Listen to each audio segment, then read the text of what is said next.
What is up, guys? Dashing here, and we are live for the final episode of Octane this season. And yes, we really should start every single episode of Octane this way. We did last Octane, and here tonight with the queen of our hearts, the future Women's World Champion, Isabella Almas. We're getting things underway with a big ol' 8-woman tag team matchup, my friends, as indeed this is the last edition of Octane for the season. We are wrapping things up this weekend in Vegas. Final stand, 2 nights tomorrow and Monday. You can't miss either of them, but you can't miss tonight. What a show we have in store.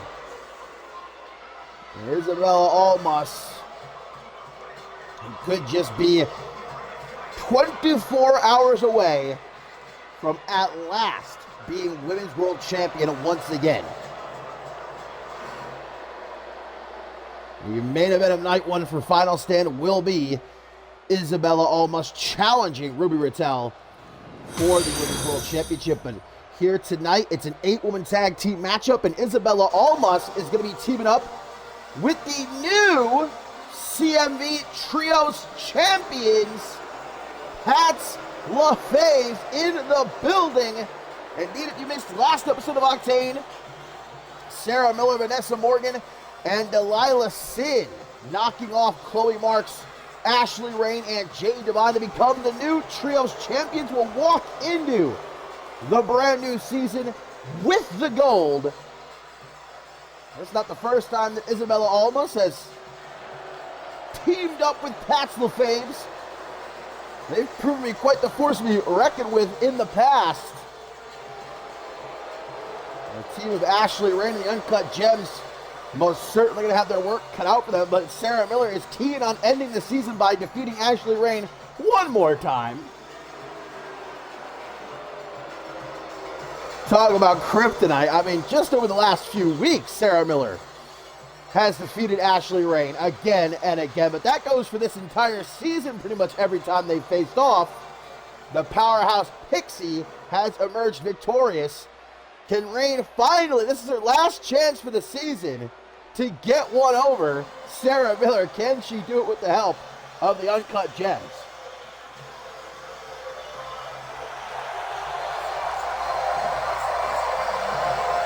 But when it comes to that Women's World Championship, guys, we always know Ashley Rain is a threat. It might be teaming up with the champion here for this one, but I'm sure she will be watching the Women's World Championship match tomorrow night at Final Stand very closely, as of course every single other woman in CMV will be doing. Who's going to walk into that all-new season as champ? Will it still be Ruby Rattel, or will Isabella Almas again bring an unceremonious end to the reign of Ruby Rattel? A couple of years ago that Ruby Rattel had just captured the Women's World Championship, was on cloud 9. Isabella Almas attacked her, put her on the shelf, forced to vacate the Women's World Championship was Ruby Rattel, and now here we are. All these years later, Ruby Rattel has just won the Women's World Championship, ended the historic reign of Alice Blake, is almost going to do it again.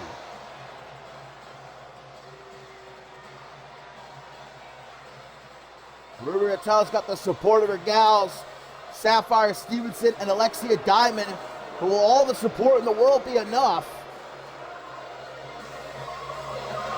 to ensure that she walks into the new season as Women's World Champion, to ensure that she's not embarrassed again after how hard she's worked, winning the Women's Royal Rumble match at Validation, defeating Alice Blake to become Women's World Champion. All that hard work could be up in smoke, though, if indeed Isabella Almas has her way.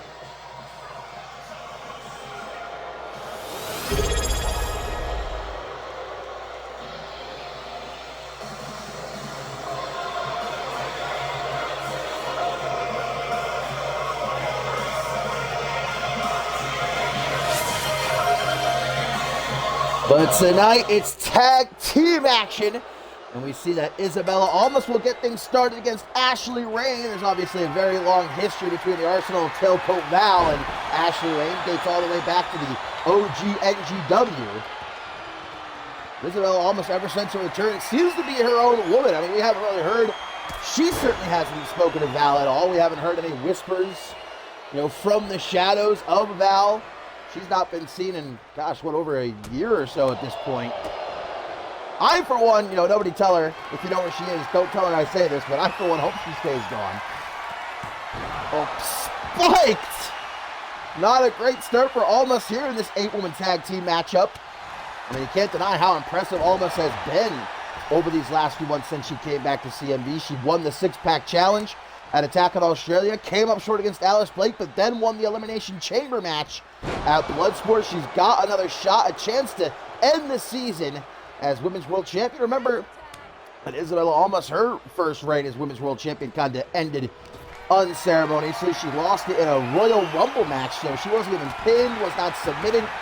To lose her championship, simply got thrown over the top rope. Of course, Almas, she dug that grave for herself. You can't feel too bad for her, but who's going to spill to the outside? Sapphire Stevenson now in for the Uncut Gems.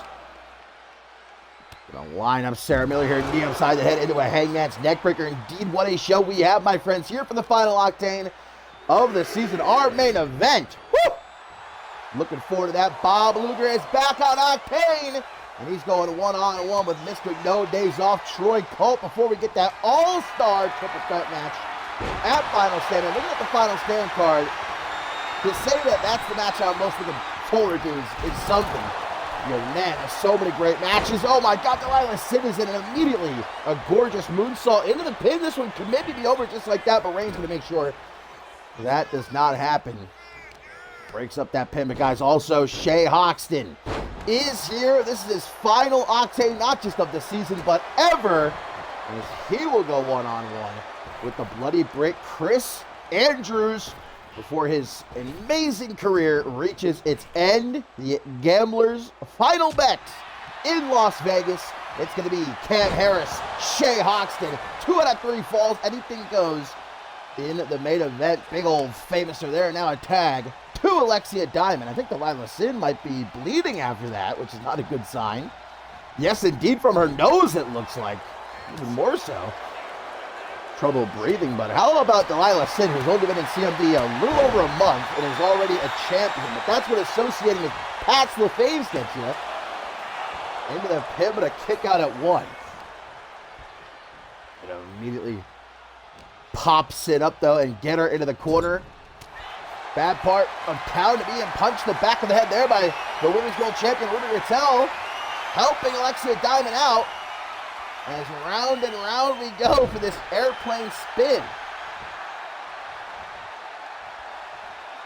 Also to come tonight, my friends, up next, we're going to see Crimson one-on-one with Blake Virtue. We've also got this. This is a truly, I don't even know if there's a proper word to describe this unholy alliance, certainly between Grim and Tommy Demise we're going to see as they take on the Anarchy champion Mike Magna Maxwell and Fidel De La Rosa.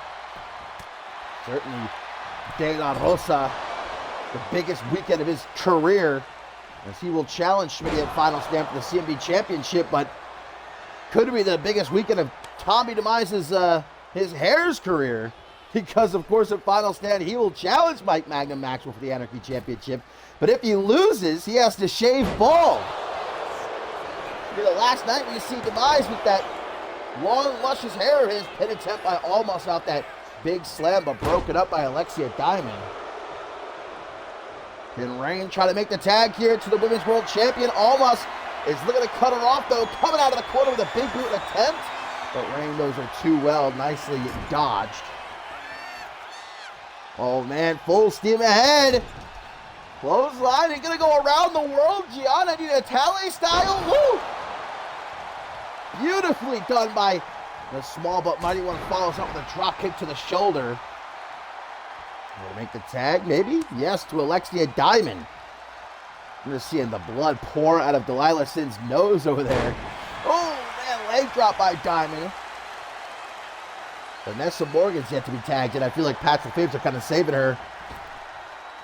Uncut Gem's going to try to do all they can to ensure the Aussie Brute does not get tagged in. They might have this one in the bag. Springboard leg drop avoided. Bella Almas has been fighting the Uncut Gems perpetually for pretty much her entire CMV career, but never has a clash been bigger than this weekend in Las Vegas. For the Women's World Championship pin attempt here, but a kick out at just 1. Able to stop Almas from making the tag, though. In that corner, bit of a cautious approach here by Alexia Diamond, but Isabella Almas is the one that should be cautious.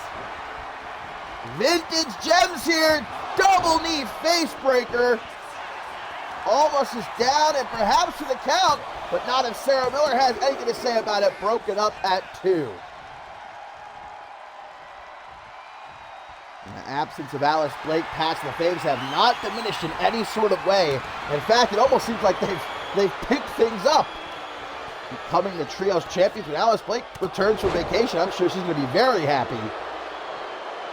Forearm smash almost took out the referee there. Yeah, good idea there, ref. Keep your distance, maybe. The other side of the ring. Probably the safest bet. Oh, here we go. The tag made to Vanessa Morgan. And now the complexion of this one changes entirely. Look at this teamwork. Almost always works well with Pat's LaFaves. Oh, and now Morgan can get rammed right into the Women's World Champion's head there. A little bit of help from Isabella Almas. Remember, Morgan pinned Ruby Rattel in that tag team match a couple of weeks ago. We're going to do it again here tonight. Tag to Delilah Sin. What an addition Delilah Sin has been to Pat's LaFaves. Oh my God, up on top. paying homage to Shane Hoxton, a double 21, a double super 21 even, as Delilah Sin, while Ruby Raquel is rocked, knee to the face of the women's world champion, but Alexia Diamond saves her best friend, not even a 1 count. But Ruby Raquel certainly needs to make a tag, and badly right now. Sin's not letting her get out of that corner though. Bam! Knee to the side of the head. Another one. So far from her corner, might as well be 100 miles away. Ooh, single knee backbreaker there by Sin. Absolutely dominating the champ, but a tag made to Vanessa Morgan. Can Raquel make the tag? Yes, here comes Sapphire Stevenson. Vanessa Morgan just swatting her away, and right into that powerbomb. That's what I love about Vanessa Morgan. There's no playing about, there's no messing around, but Rain does break up the pin after the powerbomb. Otherwise, this match might be over. Ooh, goes for the knee, does Morgan. Absolute tank is this Vanessa Morgan. Has only, of course, been pinned once since coming to CMV. And that was by Thea. Run down there. Morgan slowly, very slowly picking Sapphire Stevenson up. Off the ropes, a boot coming full steam ahead. Stevenson wants nothing to do with it. Able to get out of the way, but now goes to the ropes. Drop kick. No, Morgan was just out of the way.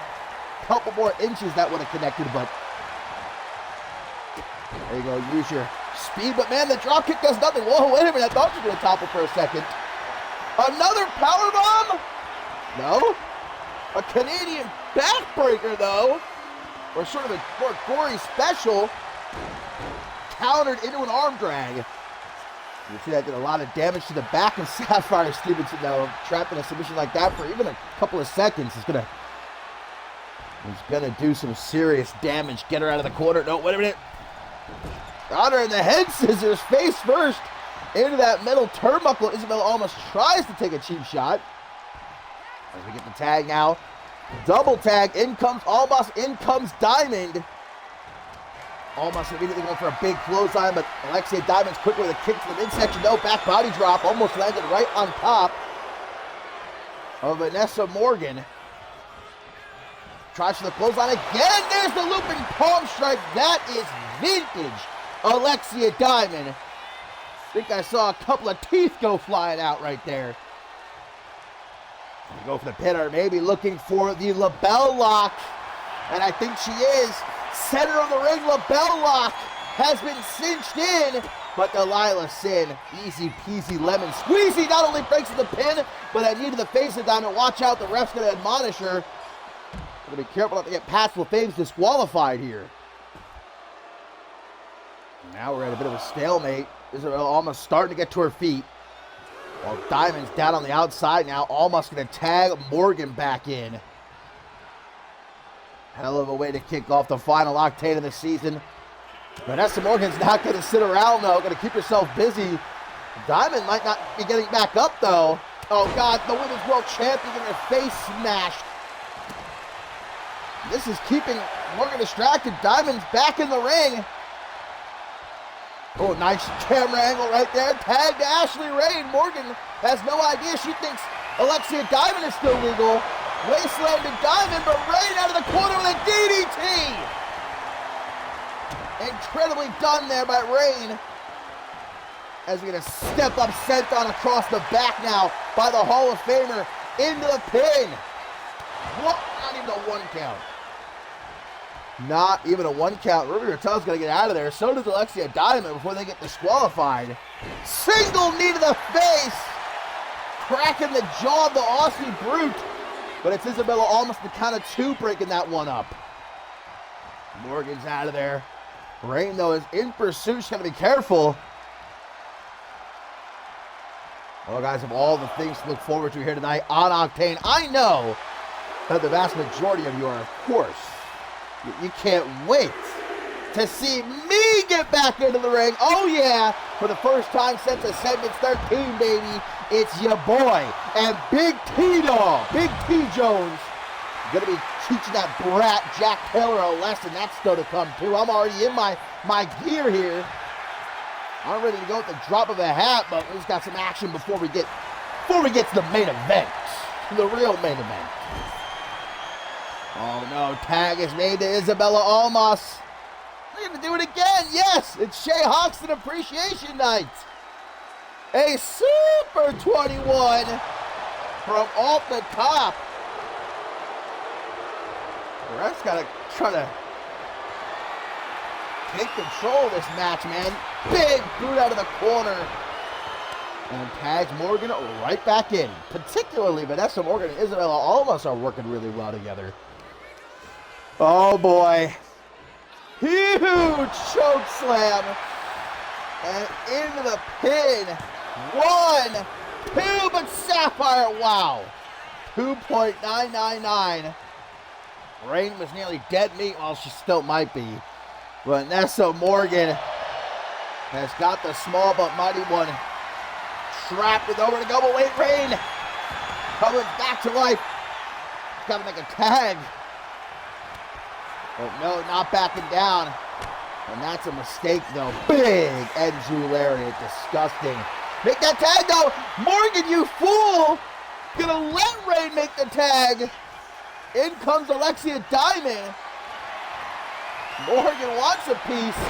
Running power slam. Rain gotta get to her feet, but no, come on, let her leave the ring now. Wasteland to Rain. Diamond sees her opening. Big right hook. Sheesh. Looks like that may have knocked all sense out of her. She don't even know where the hell she is right now.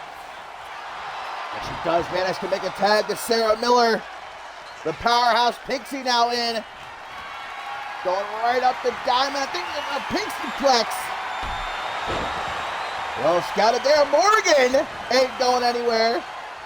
Diamond gonna help her out of the ring. How nice. Seems like Morgan was a bit lost there after that right hook before. Into the corner, knife edge chop. Up on top. Diamond says no thank you. Tag to Sapphire Stevenson. Knee to the side of the head. Thrown with Meteora there. Hang on. Through the ropes. Sheesh. Down to the outside. We got bodies absolutely everywhere right now. Oh, Rain's been tagged back in. Unexpectedly. Women's World Champion to jump back up onto the apron. Maybe not. Oh, getting hands on Sarah Miller here. What's going on over there? Ashley Rain taking some shots at Delilah Sin and Isabella Almas. Knocks Almas off the apron. In the corner, tag. Oh, no, looks like Rain wanted to make the tag to Alexia Diamond there, but Diamond did not seem all too interested in getting tagged in, I guess. Damn, Rain is beating the fuck out of Sarah Miller here. And now, full steam ahead, knees to the back. Oh, what's Sapphire doing? Where's the ref going? Referee checking on Isabella Almas for a second, who's still down on the outside. Rain, I think again. No, sliced oranges! Out of the corner, sliced oranges! But Vanessa Morgan doesn't even give it a 1 count. Rain gonna make her pay for that. Oh, Sunny side! Down to Vanessa Morgan. She gets taken out now, but remember, Miller's legal for Pat's LaFaves here. And Rain is still focused on Morgan, though. Referee is trying to tell her, hey, better get out of there, gonna get disqualified. Ref's trying to show some leniency, but she can only show so much. It's chaos here. Sunny side down to Miller as well. Handing him out. Into the pin. But Almas, whoa. Morgan and Almas working together to break up that pin.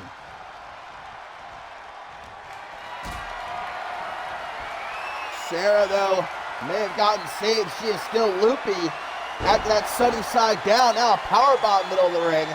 Make the tag to Alexia Diamond. Probably a good idea for Ruby Raquel to rest as much as she possibly can. And a Women's World Championship match just 24 hours away. Got to let the other gems pick up the slack a bit here. What a clothesline. Eliminated from the Royal Rumble is Alexia Diamond. And just can't keep her hands off of Ashley Rain. Back suplex on the apron. But Ruby Raquel is right there. Gonna try to run some interference. Here comes Diamond as well. Miller's found herself in a bad part of town, but she's fighting back. Hurricane Rana to Diamond. Who's legal? Is it Diamond? I actually forgot. Referee up to a count of 5. As Miller's just throwing Alexia Diamond all over the place, right into the side of the steel steps now. Sarah Miller going after Sapphire Stevenson. Forearm smash though keeps her back. How about Ruby Raquel? Back to Stevenson now. Dropkick, see ya. Diamond back to her feet. You have until 20 to get back into the ring. Miller has taken out everybody. She's all on her own. DDT to Ray, holy shit. The pile of bodies. Now Diamond going after Almas. Ref, call for the damn bell. This is insane. She has lost all control of this match. And now, right into the Pixieplex! Diamond is caught, nobody to save her here. And no! What? What a kick out by Alexia Diamond. Miller's gonna go right back on the attack, so I think trying for those kicks. Diamond caught it, trips her up. Knee bar. A knee bar is locked in. But Miller gets herself out of it. Everybody back up out of the apron. Well, everyone but Isabella Almas. Oh, there she is. She's not fully out of this one just yet. But in the corner, tag made to Vanessa Morgan. Oh boy. I don't like this at all. Inverted atomic drop. Drop kick to the knee. Morgan gonna hold her in place. Drop kick to the face. Incredible teamwork, but Diamond, the veteran, manages to get herself out of the ring, avoid potentially getting pinned there. I mean, we've just got a little over 5 minutes left on the clock for this one, guys, before it ends in a entitlement draw. Morgan's not going to let that happen. Trying to get Diamond, maybe trying to get it back into the ring. Oh my God. Torture rack, backbreaker. And indeed may have done just that. Morgan, no. Morgan took out Alexia Diamond once. And look at it do it again. Holy shit. Michinoku driver on the floor, man. I mean, you could probably count to 1,000 here. Vanessa Morgan certainly taking her time. Not even going to go for the pin. Not even going to go for the pin. Morgan's not done. Not done having her fun.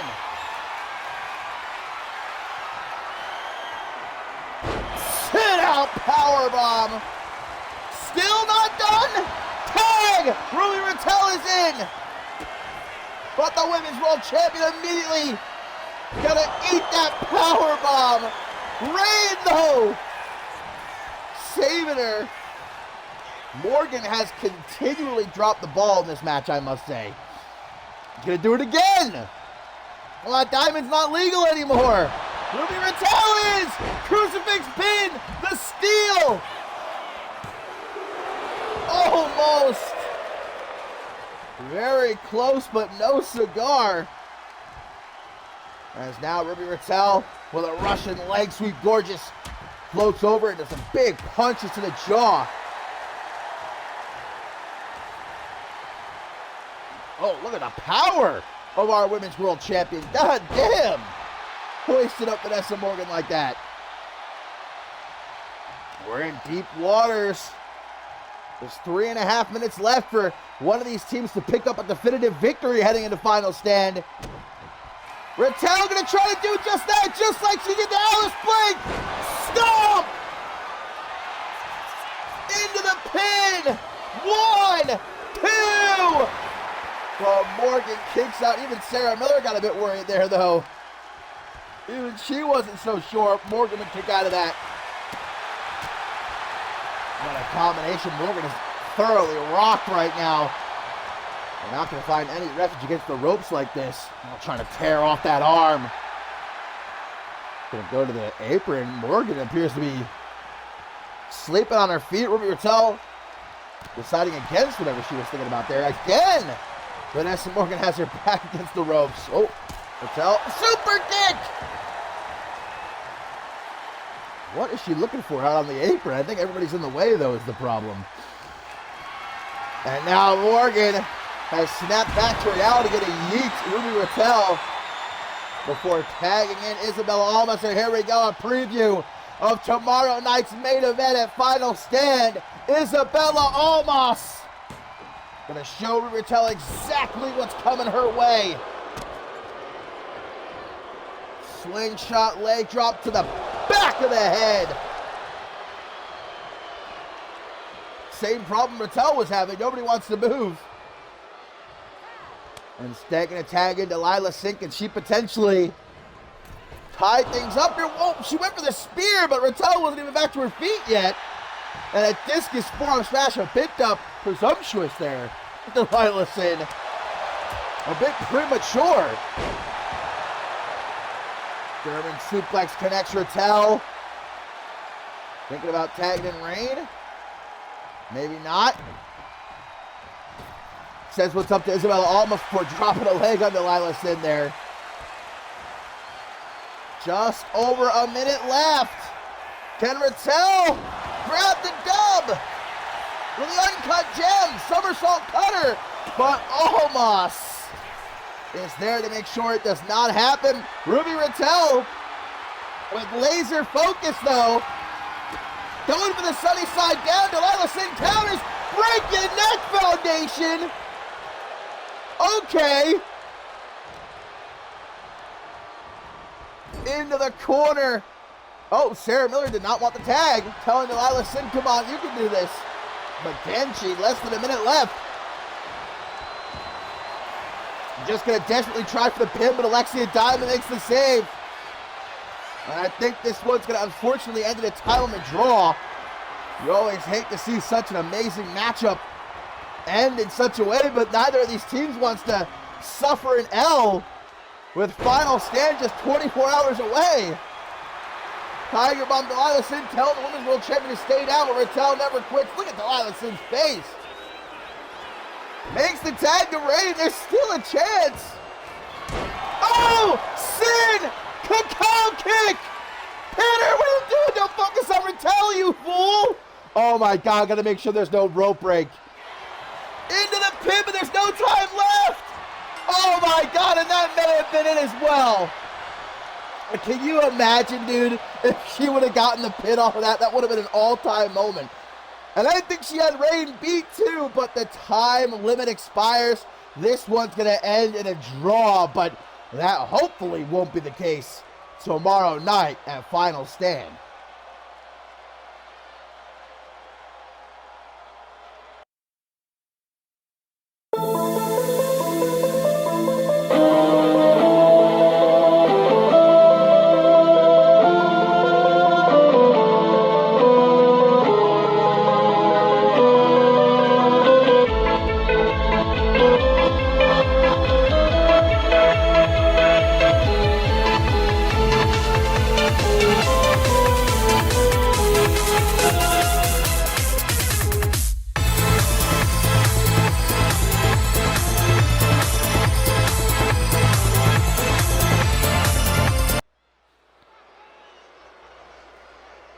Well, coming up next, my friends, we have got Crimson set to go one-on-one with Blake Virtue. But I don't believe this is either one of them.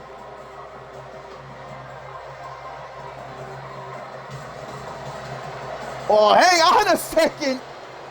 Cassidy Vice, it appears, is donning the officials' attire here. Are we going to have ourselves a special guest referee for this match? Look, I've been busy all night long, obviously preparing for my match still to come. Big T-Dog and I gonna beat that puny little squirt to a bloody pulp, Jack Taylor. So I have admittedly passed off a lot of the work to my assistants tonight, and I was not privy to this, but Cassidy Vice, it looks like, is going to be our special guest referee for this match between Crimson and her own brother, Blake Virtue, the man she's been tormenting over the past month or so. We know at Final Stand we're going to see Ben Stacy, the newest member of Resurgence, taking on Blake Virtue, but Crimson has kind of adopted the reputation for being a bit of a mercenary here on Octane, and perhaps Cassidy Vice has recruited him to wear down Blake Virtue, maybe even completely take him out, so that Ben Stacy doesn't even have to get his hands dirty in Las Vegas.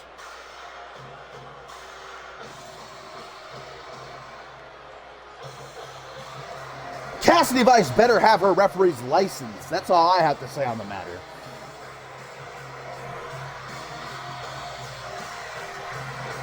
Well, indeed, just look at the last time we saw Crimson a couple of weeks ago. He helped out Big Texas to do a number on Pete Jones. And now here tonight, the former Intercontinental Champion is looking to perhaps ensure Blake Virtue shows up in Sin City missing a couple of limbs.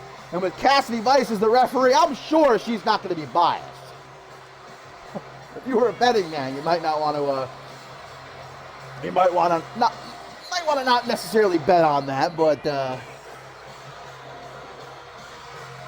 Virtue's life as of late.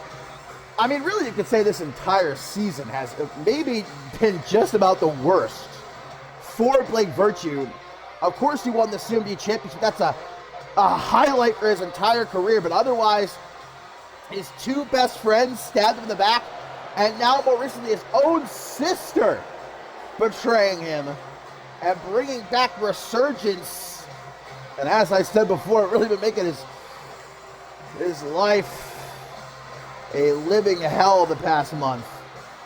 But Virtue has made it very clear he ain't gonna go down without a fight. We saw what he did to Andrew Briggs in Mexico City. Man bashed his head through fucking 52 windows, taking him out of action, but just it's like a Hydra. Blake Virtue cut off one head, and two more sprouted out in the form of Ileana Summers and Ben Stacy now joining Cassidy Vice's crusade.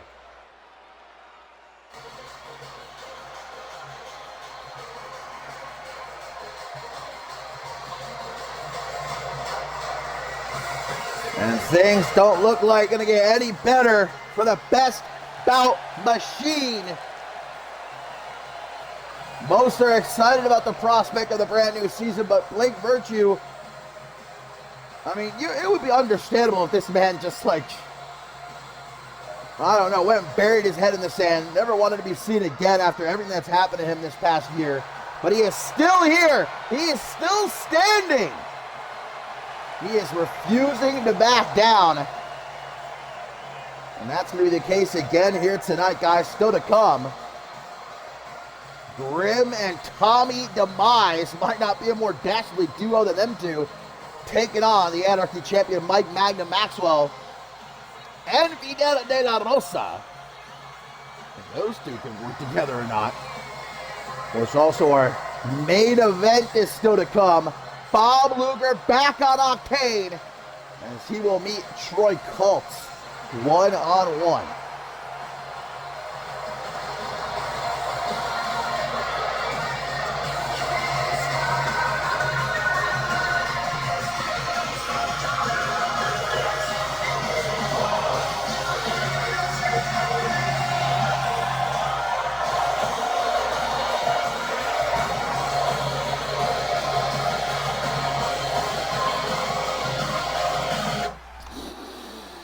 Blake Virtue has managed to overcome the odds before in his CMV career, but a couple of roadblocks he's going to have to jump over tonight. His own sister, Cassidy Vice, as the special guest referee, and this one gets it away. Crimson the Killer We're going to make sure Blake Virtue perhaps doesn't make it to final stand. If he does, not in one piece. But we're going to see if Cassidy Weiss will play by the rules or not right here. And I'd say that was personally, I would say that was a bit of a slow count. But I'm not going to jump down Cassidy Weiss's throat just yet. The first pin attempt. This is their first ever time being a referee, so we can show a little bit of leniency. Just a little bit, though. Well, now Crimson going for it. La Maestral. Will Weiss give him a fair... Okay, that was... Okay. That was pretty blatantly a fast count. I think we can all agree on that. That was... There's no ifs, ands, or buts about that one. Knee to the side of the head, saying, where do you think you're going, buddy? I mean, despite all else, this is a huge opportunity for Crimson. Dare I say, this would be the biggest win of his CMV career if he can knock off a former world champion in Blake Virtue. Virtue down on the outside already, not looking too great. Cassidy Weiss giving him the count, up to 3 already. And Crimson's telling Weiss, let me go get him, but Weiss keeping him back. She wants to prolong the beating here, I think. Virtue back in. Doesn't know what's good for him. Knee to the side of the head again. From the Collector as he falls over the moonsault attempt. Virtue quickly out of the way. Now he grabs Crimson on the back of the head, slams him face first on the top turnbuckle. And you can pretty much see Blake Virtue fighting a handicap match in this scenario he's in.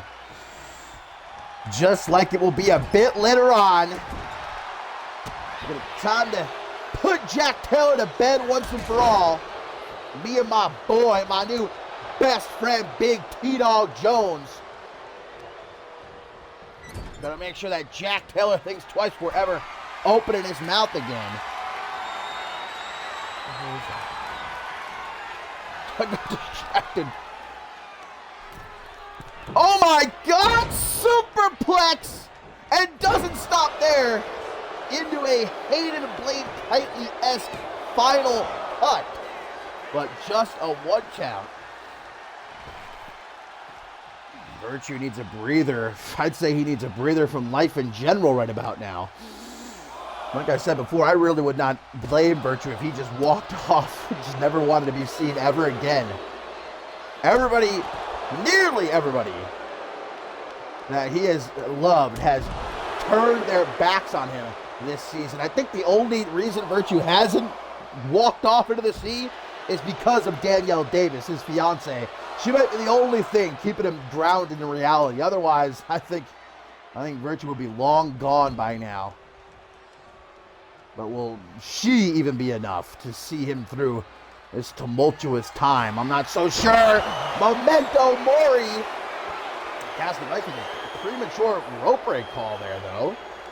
Crimson didn't go for the pin yet. And she said it was a rope break. I don't know about all that nonsense. Okay. Yeah, I'd say questionable rope break call. Crimson's like, what the hell? I'm like, what the hell? Why would Cassidy Weiss want to help Blake Virtue? Now a dropkick off the top. Well, I mean, I guess you could look at it, is she helping Blake Virtue, or does she just want Crimson to do more damage? She doesn't want this match to be over yet. Wanting the beating to continue. Whereas Crimson's looking at this like a huge win. Cassidy Weiss wants to put her brother through the meat grinder. And look at this! Come on now! Cassidy Weiss just kneed Virtue right upside the head. Now, correct me if I'm wrong, but I don't remember reading that referees could put their hands in the talent during the match. I did not read that in the handbook. And Crimson back in control thanks to Cassidy Weiss. Oh, now Crimson's got him in a modified crossface. Trying to rip his head off. But the best bout machine breaks free. I mean, what can he do, though? If he attacks Cassidy Weiss, he'll shortly be disqualified. So it's not like he can really retaliate. Oh, come on! Come on now! The fastest count I've ever seen in my life. And now Crimson going for the final judgment. Virtue escapes it just in the nick of time. I mean, you might ask yourself, hey, you're the general manager of Octane. Why don't you do something? You think I'm going to get on Cassidy Vice's bad side? Come on, though! There is going to come a point where it's not even, it's out of my hands. Or we're going to have to get another referee out here. Vice is just continually attacking Virtue. But Virtue will not back down. And perfect setup. Go to hell. But can he actually win the match? Come on. Oh, she broke a nail. Cassidy Vice broke a nail, guys. She didn't see the pin. That's unfortunate. That was a genuine mistake right there. But a knee party. A rope break. That was damn near middle of the ring. Are you kidding me? Virtue's having none of it. Tries for another knee party. But Crimson sees it coming this time. Cassidy Vice just called a rope break from the middle of the ring, brother. I've seen it all now. Crimson dragging Virtue by the back of the head. Slams him face first on the top turnbuckle. And now, with a smile on his face, Cassidy with a smirk too. Memento Mori. A second time. What is she doing? She won't even let Crimson win this match. Crimson's telling Cassidy Vice, and that screw me over. But she does not let this match end. We might have to get another referee out here at this point. I might have to risk drawing the ire of Resurgence if she's not going to let this freaking match end. And from Bratch Rope, Crimson looking for, I think, a knee strike, but Irish Whip going to send him off the ropes. Drops down, not looking to roll him up. I think Virtue knows he can't really go for a pin at this point. I don't know how he expects to win the match. Oh no. What is this? Another flatliner to her own brother. Crimson with a moonsault. He just kicked Cassidy upside the head. Hey, you can't put your hands on an official. What the hell's he doing? He's lost it. Virtue has lost it. Attacking his own baby sister. Madman! You can't just go around putting your hands on a referee. This one is as good as over. Ushigoroshi now to Virtue. And when Cassidy Vice is able to get back up, surely she's going to disqualify Virtue, I would think. As Crimson goes to the top. Gonna drop the hammer! Or tries to anyway. Comes up a bit short. Cassidy Vice is back up and she is calling for the bell. Crimson is victorious by disqualification. That might just be the most crooked referee I have ever seen in my days of calling the action here in CMV. Cassidy Vice, though, for certain, making sure Blake Virtue ain't going to be walking into Vegas tomorrow night at 100%. Now that's physically, maybe more importantly, mentally.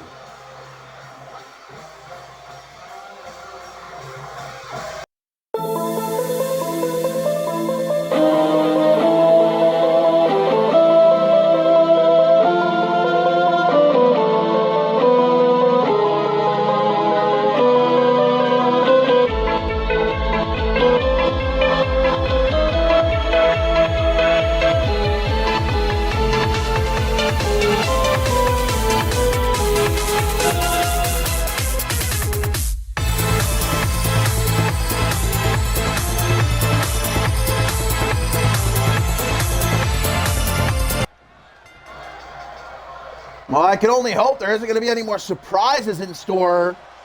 Well, there might be for Fidela de la Rosa here, as this tag team match is set to get underway. It seemed like Fidela de la Rosa was keen on getting things started as a legal man, but at the last second, the Anarchy Champion tagged himself in, and I guess he just wanted to get his hands on Tommy Demise before they meet at Final Stand this weekend. for the Anarchy Championship. And again, if Tommy DeMise cannot defeat Mike Magnum Maxwell, if he cannot win the Anarchy Championship, if he loses the match, he is going to have to shave bald. As we've heard from Tommy DeMise multiple times over this past month, his hair means a lot to him. Mike Magnum Maxwell, what DeMise has done to him, especially these last few weeks. Just look at last Octane. Tommy DeMise ran to the ring during the matchup between Mike Magnum Maxwell and Fidel De La Rosa, which we'll never know now. Could have been an absolute banger and a half. DeMise made sure it didn't last very long, like a couple of minutes before he attacked Mike Magnum Maxwell. And a big point of contention coming into this matchup was that Maxwell a bit miffed that Fidel De La Rosa didn't try and help him. And he walked off, but that's not De La Rosa's business. What Tommy DeMise and Mike Magnum Maxwell are getting up to, especially when he's got to worry about his CMV Championship match in Las Vegas against Schmitty. The biggest match of his entire career. You think he's going to risk getting injured, getting in between two guys he doesn't know? I don't blame De La Rosa for a single second for saying, hey, you know, this is all you guys. This doesn't involve me whatsoever.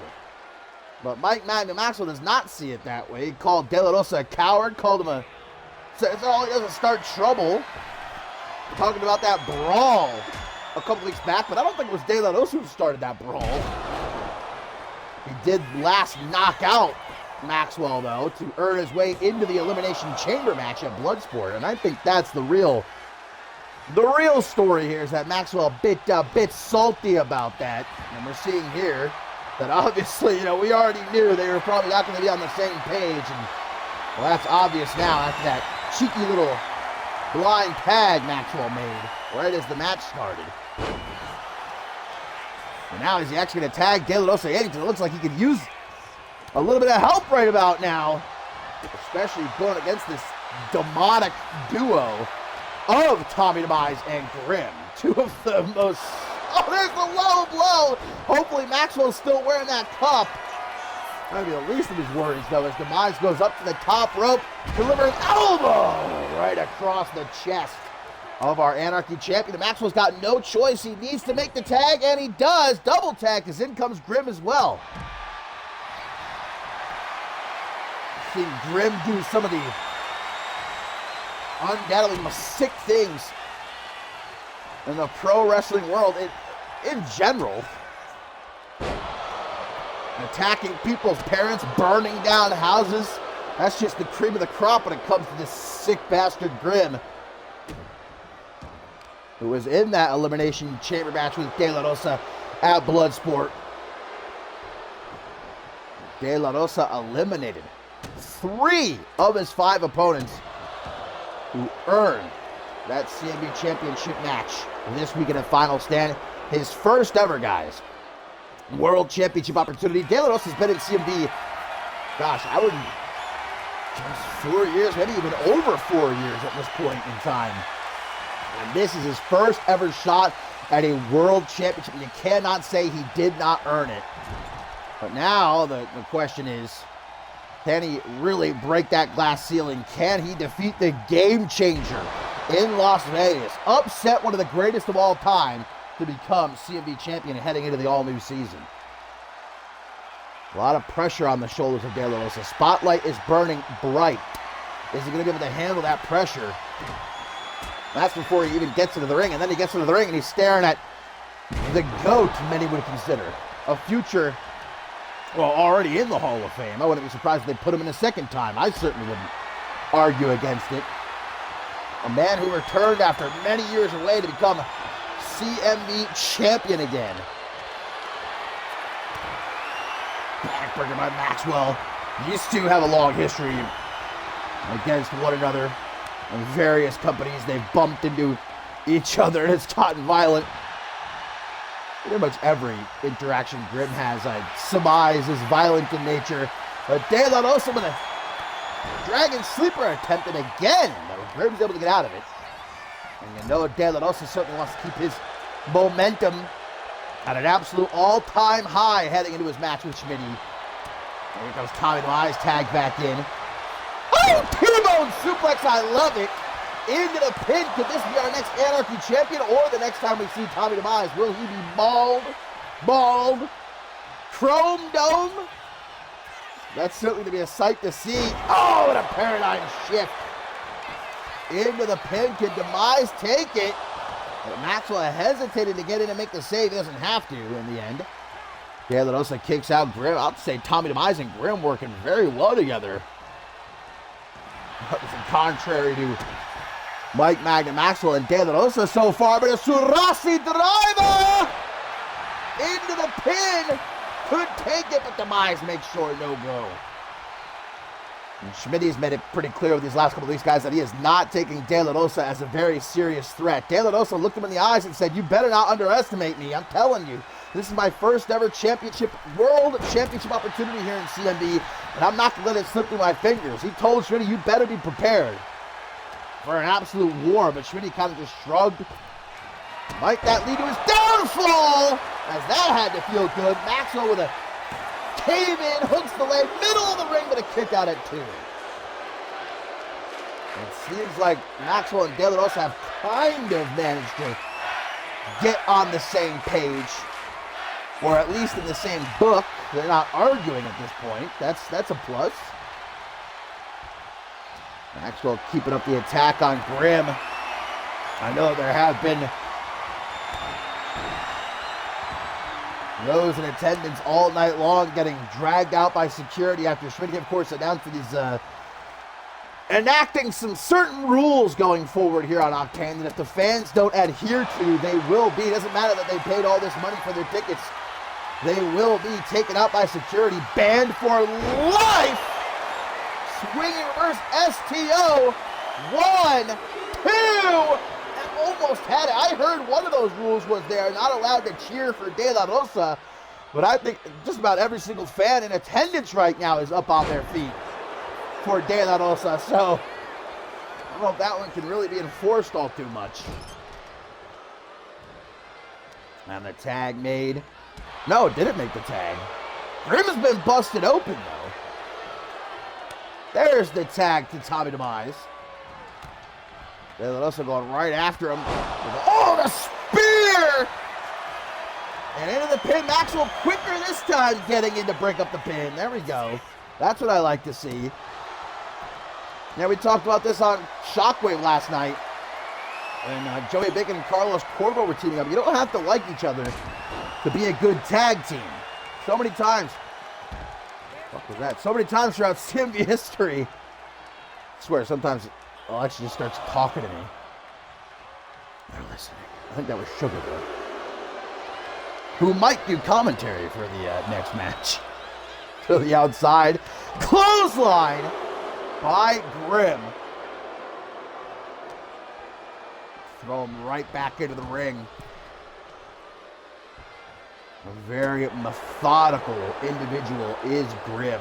A lot of people might look at the things that he's done and maybe surmise that he's a psychopath and he's kind of a loose cannon, but I don't think so. I think Grim knows exactly what he's doing at all times.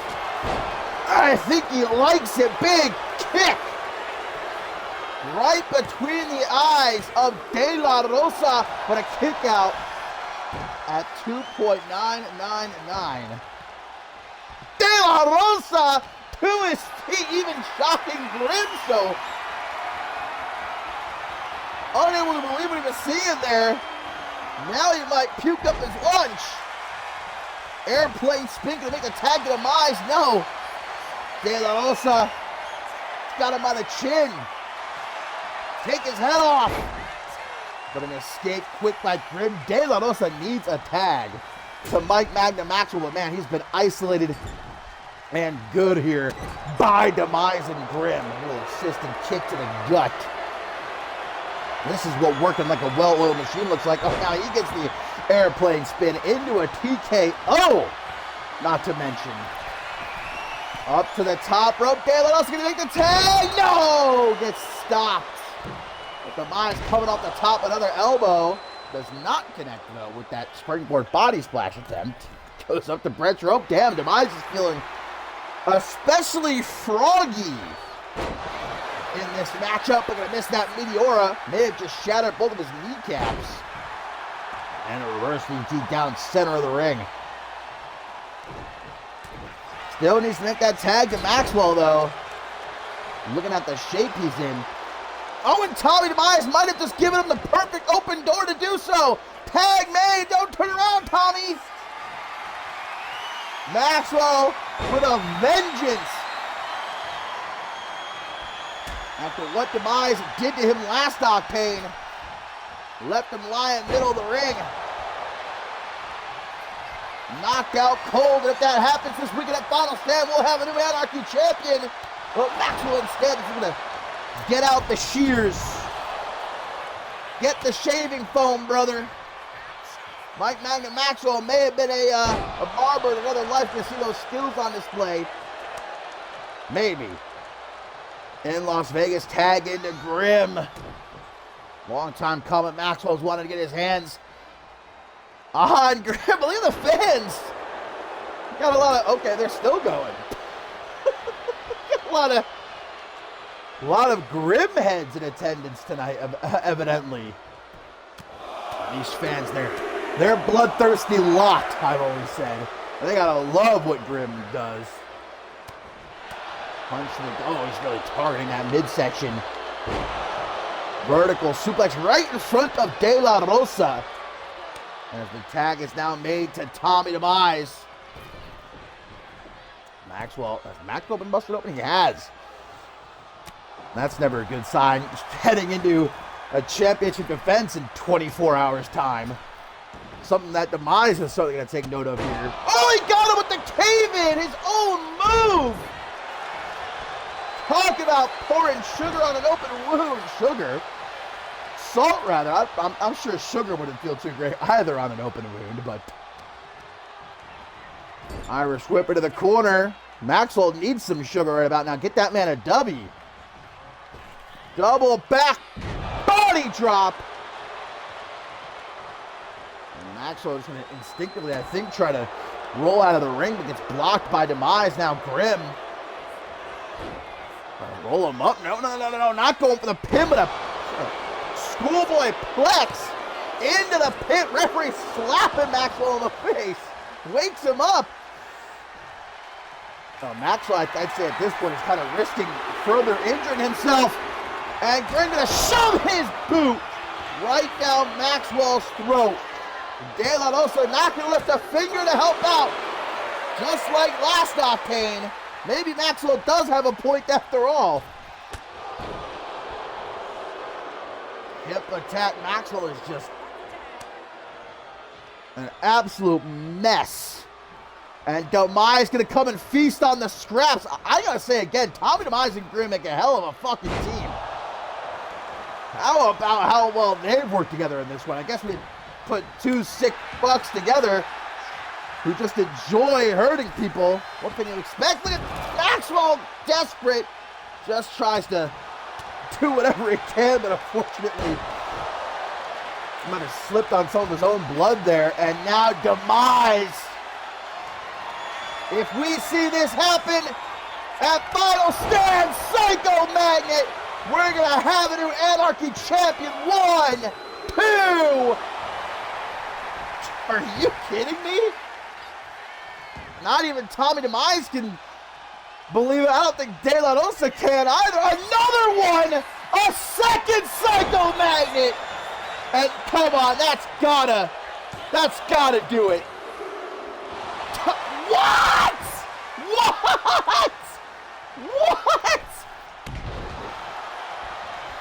Coffin drop into the pin. Demise just anything he can do. What is this guy on? We need to test Mike Magna Maxwell. He looks like he's just been hit head on by a Mack truck. Maybe even a few of them in a row. How the hell did he just kick out of all that?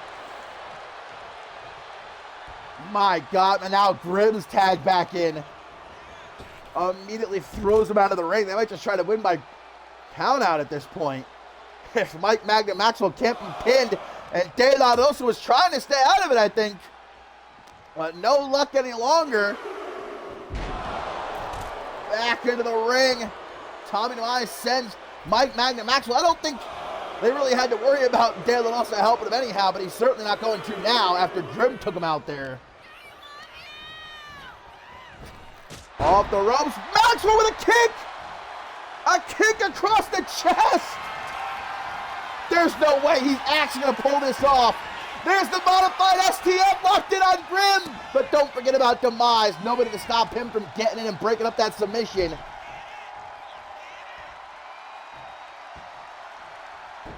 I mean, Maxwell has been essentially fighting a handicap match for the second half of this match. There's De La Rosa back up out of the apron. Maxwell might not want to make the tag. He needs to, though, if they have any chance of winning this match. Yeah, the Anarchy champion going to shamble over to the corner and tag in De La Rosa. De La Rosa, can he somehow take it home? He's going to try to. If he comes in and just wins off that after everything Maxwell has went through, I swear to God. De La Rosa! Look, Maxwell's like, are you fucking kidding me? I just did all that work and you come in and take the win? Maxwell's having none of it. He's telling De La Rosa, go fuck yourself. Oh. Well, these two may have gotten the win. Well, there's obviously still a lot of bad blood. But they can't worry about that right now because Final Stand is just around the corner. But my friends, coming up next, the real main event of the evening, the moment you've all been waiting for. Yes, it's time! You all paid to see this. Myself and Big T-Dog Jones. Oh yeah, baby. Time to put a shellacking on that twerp Jack Taylor.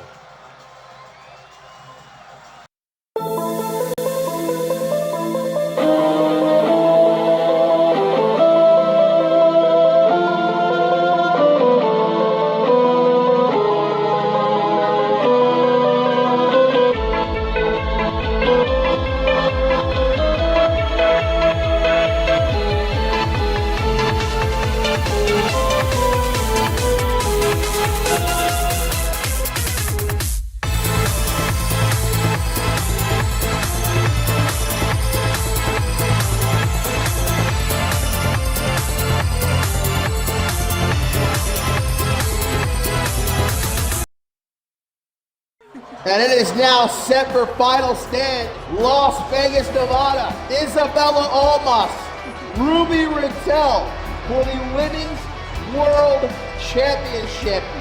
A matchup that's years in the making. And Ruby Riddell is your new Women's World Champion. But as a consequence, guys, of that attack by Almas, Ruby Riddell injured Madison Wright, stripping her of the Women's World Championship. Stop! Ruby Riddell is the new Women's World Champion! Over 2 years she waited, stripped of the championship, never given a proper rematch. 6 women, 1 goal. Earning a shot at the Women's World Championship come our season finale event. Almost does it! Isabella almost does it again! Feasting on the scratch to once again earn a Women's World Championship opportunity.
That's right. Get his ass, T-Dog. Get his ass.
Watch this shit right here, bro.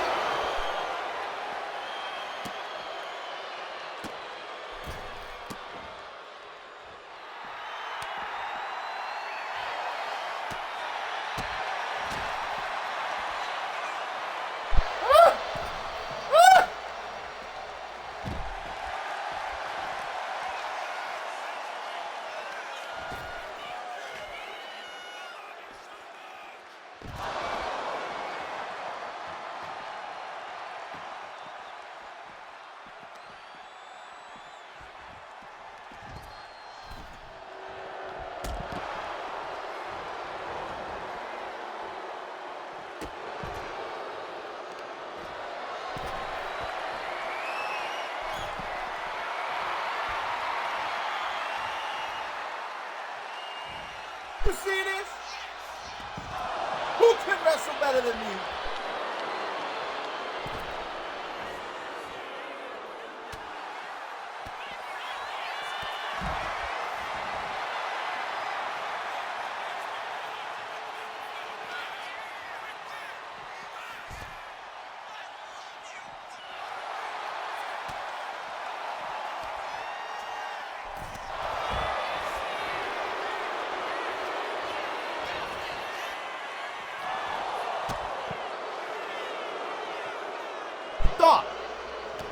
You thought, punk.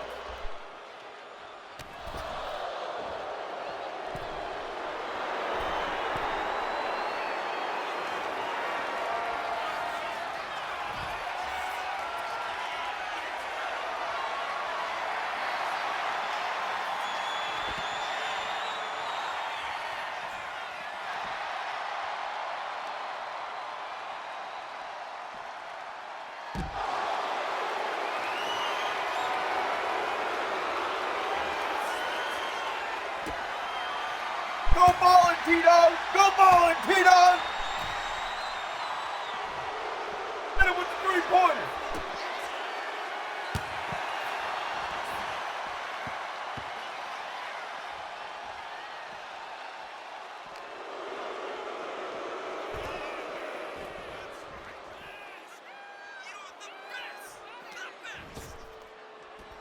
About time Jack Taylor finally got some balls.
that feel, huh?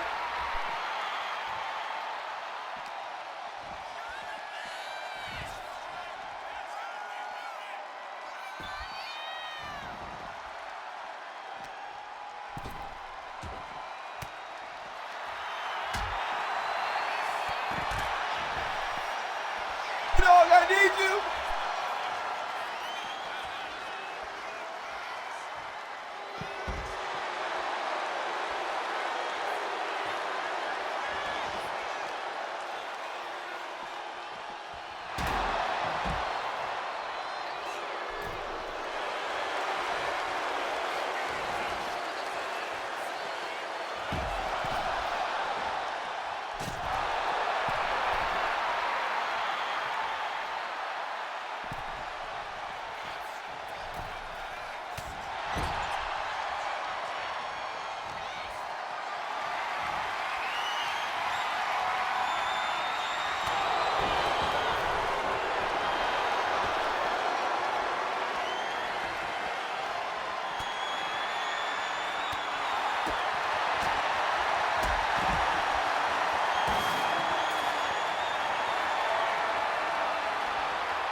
That's the greatest tag team of all time, brother.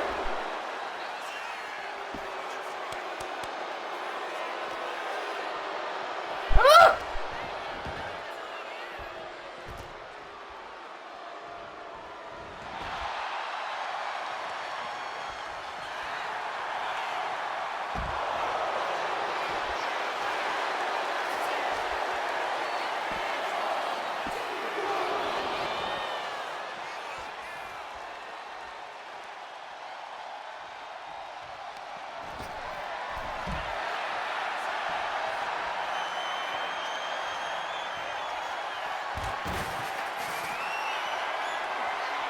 No! T-Dog!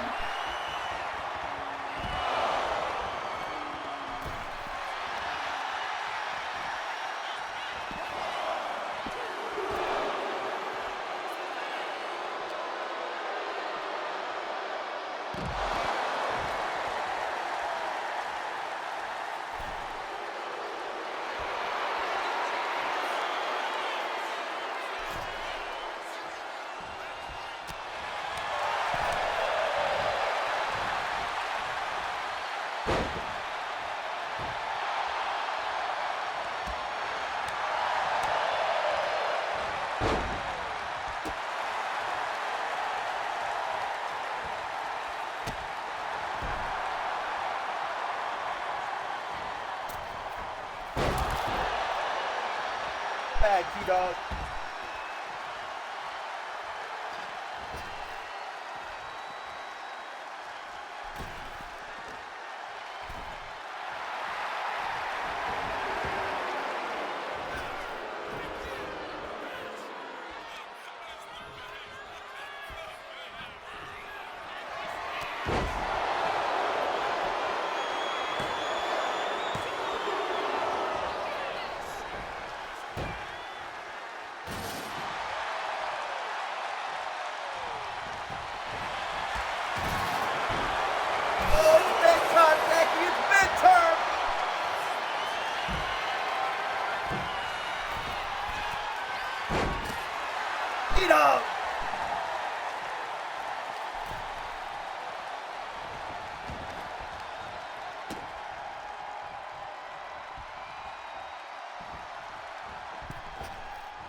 on me.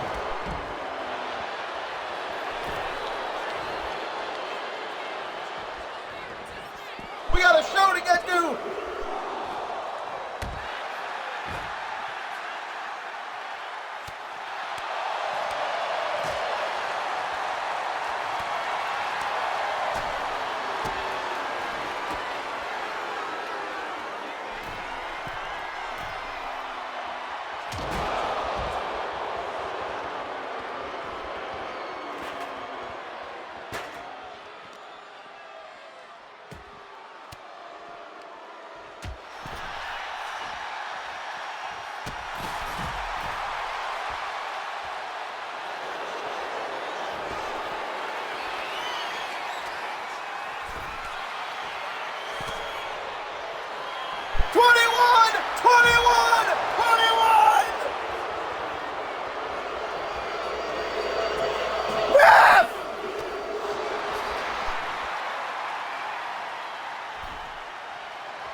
Break a sweat.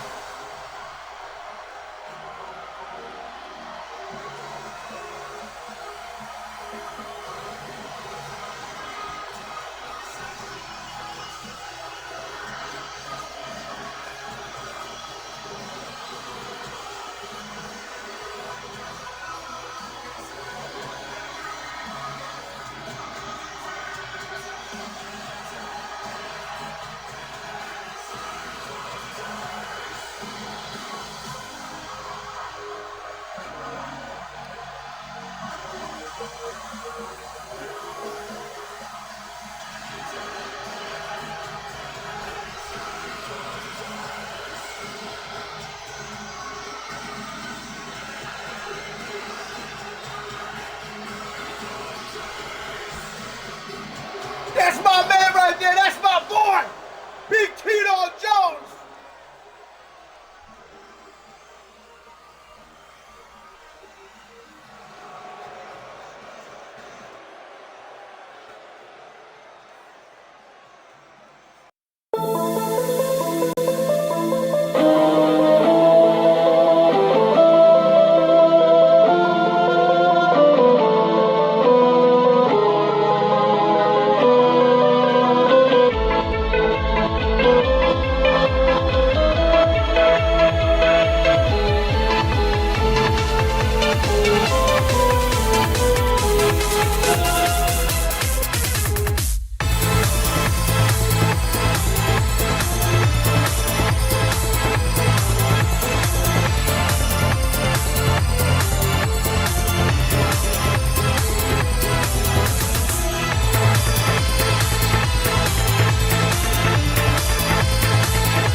Guy victory, you stupid, stupid bastard.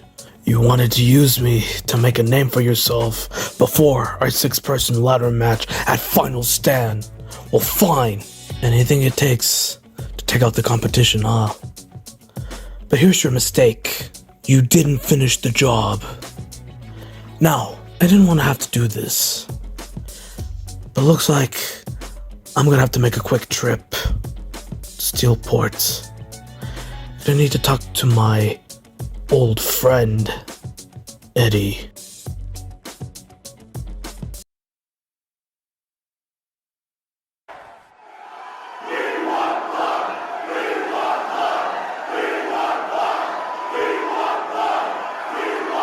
Smile for the camera, Eddie.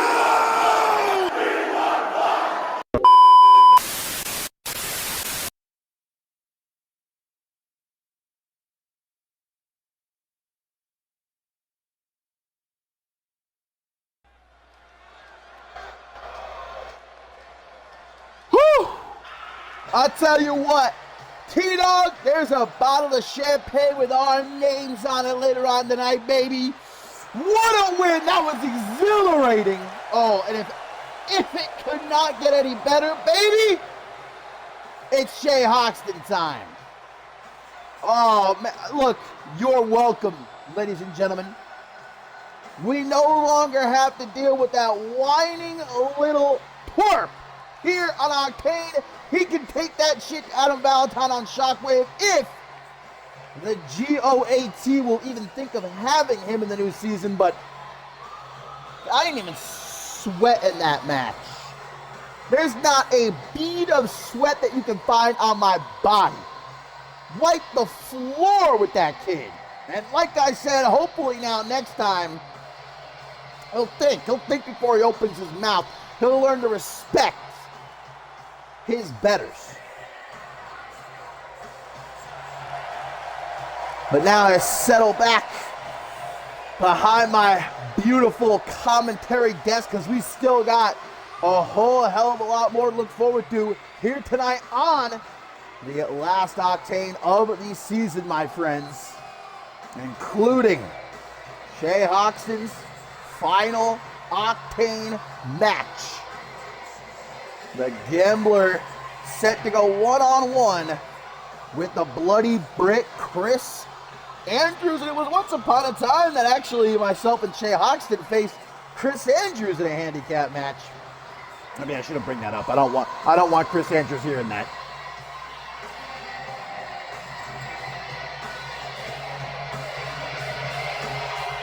A long walk to the ring for the Hall of Famer as his career meets its end this weekend in Las Vegas, live from his Red Room Hotel and Casino.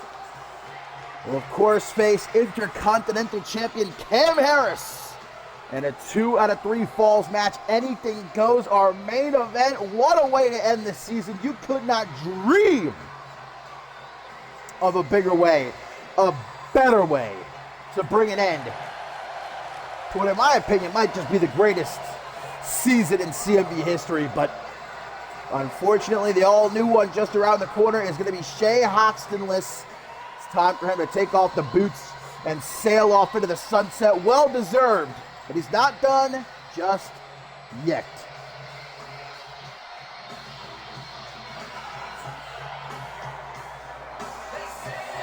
And anybody who thinks that Shay Hoxton is retiring because he can't do it anymore in that ring, they only have to look back at these last couple weeks and the banger. He's had banger after banger after banger with the absolute best of the best. And I have a feeling we might be in for another one here tonight.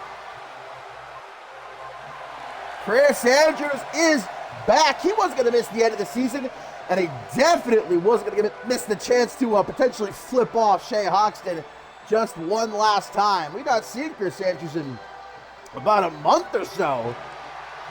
Who knows where the hell he was? Pub to pub, more than likely.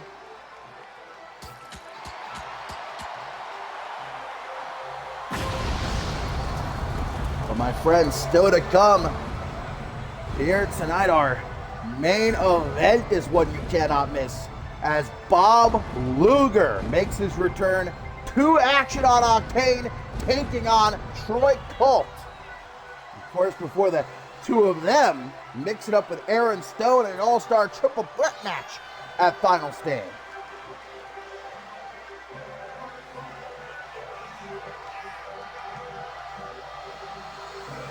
Oh, you know for certain that the Bloody Brit has a revenge with Shay Hoxton's name on it tonight. Maybe not the... Many wouldn't consider that necessarily the greatest going-away gift. But it's the only gift that Chris Andrews has to give. Unless, of course, you want a lager. Unless you want to go out and get a pint, but you're buying! Who can ever forget the first ever close-off, pose-off in CMV between Shay Hoxton and the Bloody Brit? One of my favorite moments from over 11 years here in CMV.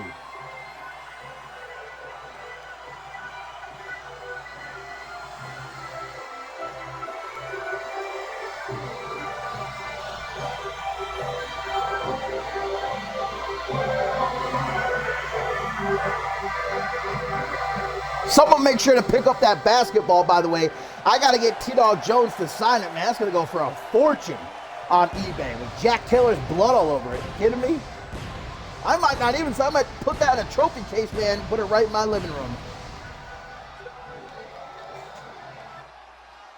Here we go, Shea Hoxton. The Bloody Brick Chris Andrews. One last time here on Octane number 159.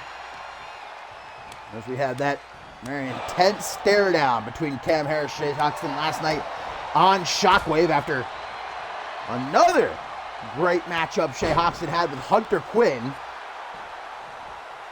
It's a matchup that means more than I think any of us will ever fully comprehend to both Harris and Hoxton.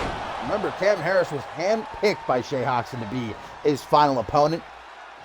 Both from Las Vegas. Both are going to have friends and family in attendance.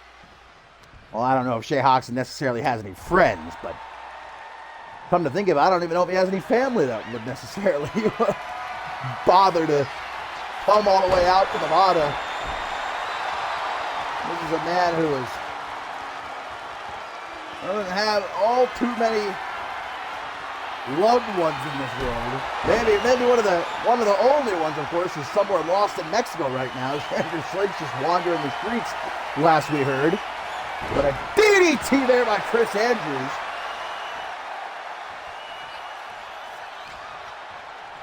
Take Hoxton by the back of the neck, drag him over toward the ropes. Also still to come, guys, trios action. As we will see Amber Young, Amy, and Taryn Breeze take on the Regulators. Sophia E. Faith, Amelia Jones, and television champion Thea. Going for an old boot there. Neither connecting to their intended offense. Andrew's going to roll through. Pop up Hawks for a beautiful on the hunt. Josh Wolf style there. Falcon Arrow. And now it's time to take a little trip all the way to Suplex City. Destination population is just one right now. Shea Hoxton. Oh, you thought you were going somewhere? Not so fast. Says the Bloody Brit. Suicide dive is something very rare to see from Chris Andrews. I guess he's never going to pull it out. It's going to be here tonight against Shea Hoxton. Pause. Big boot connects this time and into the pin. I would pull it out for Shea Hoxton anytime. All he has to do is ask. Britt is firmly in control. Very interesting. Inverted power slam, maybe you would call that. I'm not too sure. I'd certainly call this a knee to the side of the head. Something pretty about it. Clothesline to follow up. Spun around. My God, not a knee up the bum. Two of them. Three knees up the ass. Sounds like Friday night for the Bromancers. Just tossing Hoxton hither and yon here, man. Britt cannot be stopped, it looks like. Dragged into the corner now. Oh my God. You gotta go big, baby. No other way to do it. Up to the top. A super revenge to the Gambler. Into the pin. 1, 2. But the dice come up good for Hoxton, and he ain't dead just yet. Though he's certainly feeling the effects of the onslaughts the Bloody Brit is perpetuating right now. My God, pile driver. Hoxton, you got to make sure Hoxton makes it to Vegas, Britt. Come on now. To the top. Andrew's going to fly. What a wild clothesline. Hoxton, please respond.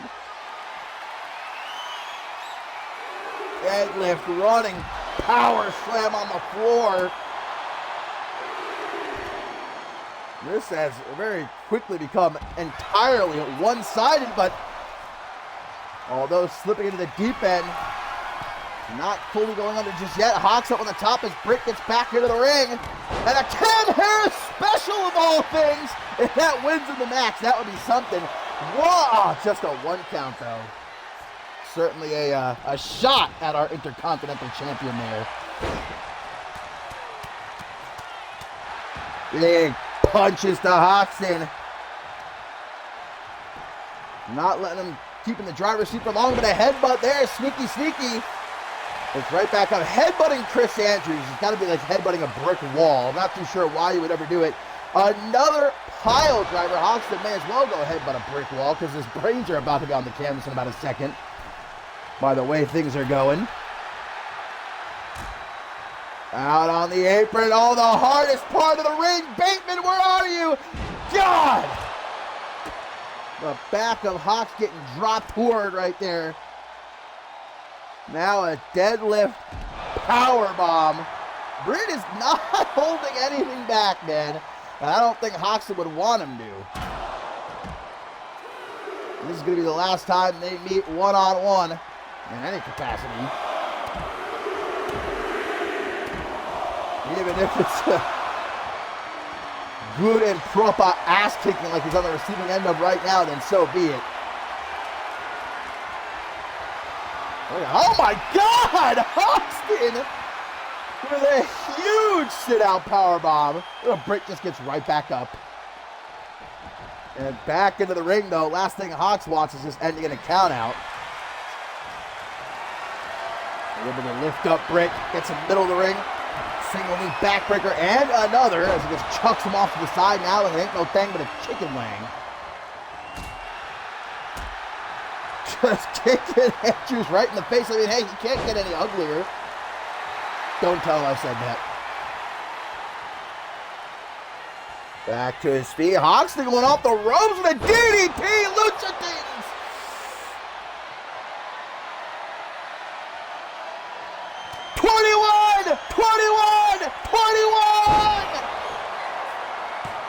Uno, dos, but Topher. No place. Hoxton eyes narrowed though. You can see the intensity as he delivers that little bit of a reality check. Chris Andrews could use it, I think. Oh, now getting a bit cheeky. And Andrews is having none of it. Tells him cut that shit out. Another for inverted power slam. Safely say I've never seen that before. What the hell is this? What the...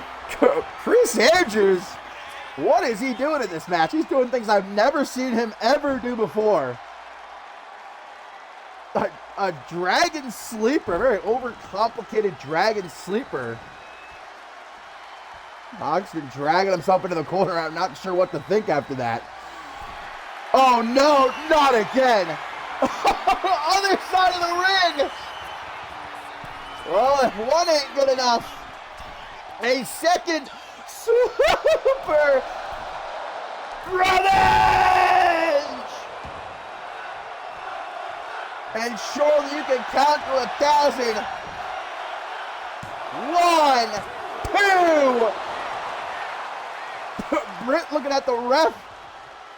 Pure shock on his face. Hawks just kicked out of a second super revenge. Really going hard on that left knee. Trying to tear it apart like a pit bull with a bone. Right in the side of the steel steps. I think Britt's starting to take it further than not just hold anything back, but even going as hard as perhaps ever before.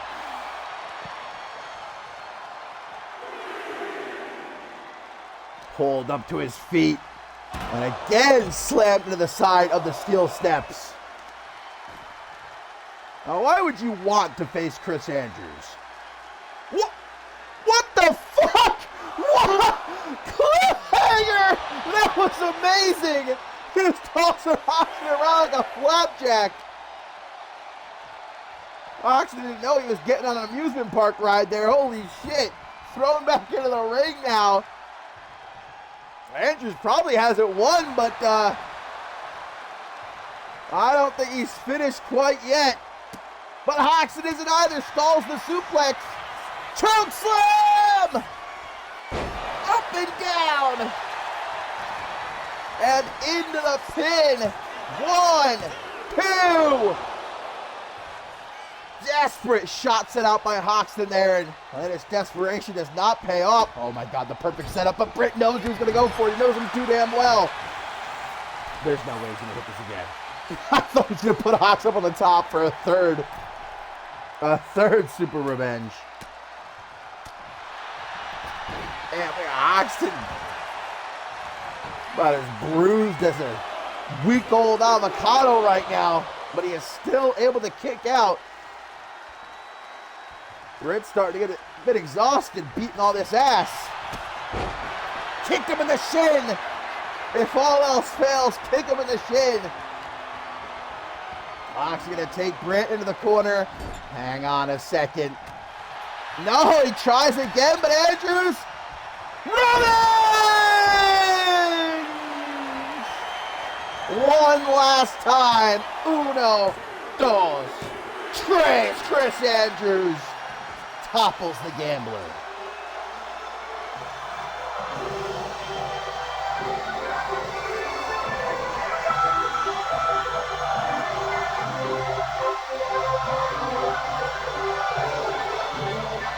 Another humdinger on Shea Hoxton's farewell tour. All bangers, baby.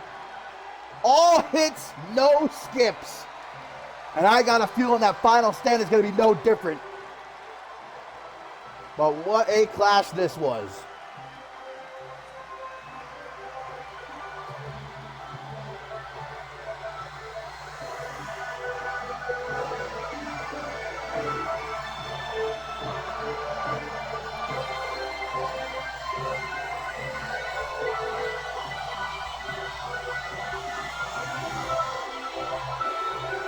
Not once, not twice, but thrice it's not so nice. A taste of revenge for Shea Hoxton. And now indeed, he is called home. Final stand, live from the Red Room. Cam Harris in a 2 out of 3 falls, anything goes match. And we bid thee farewell to the all-time great. If that's how Chris Andrews says goodbye, remind me to never retire. Or at least not until he does. He gotta go first. Who am I kidding? Chris Andrews will haunt me to the end of my days.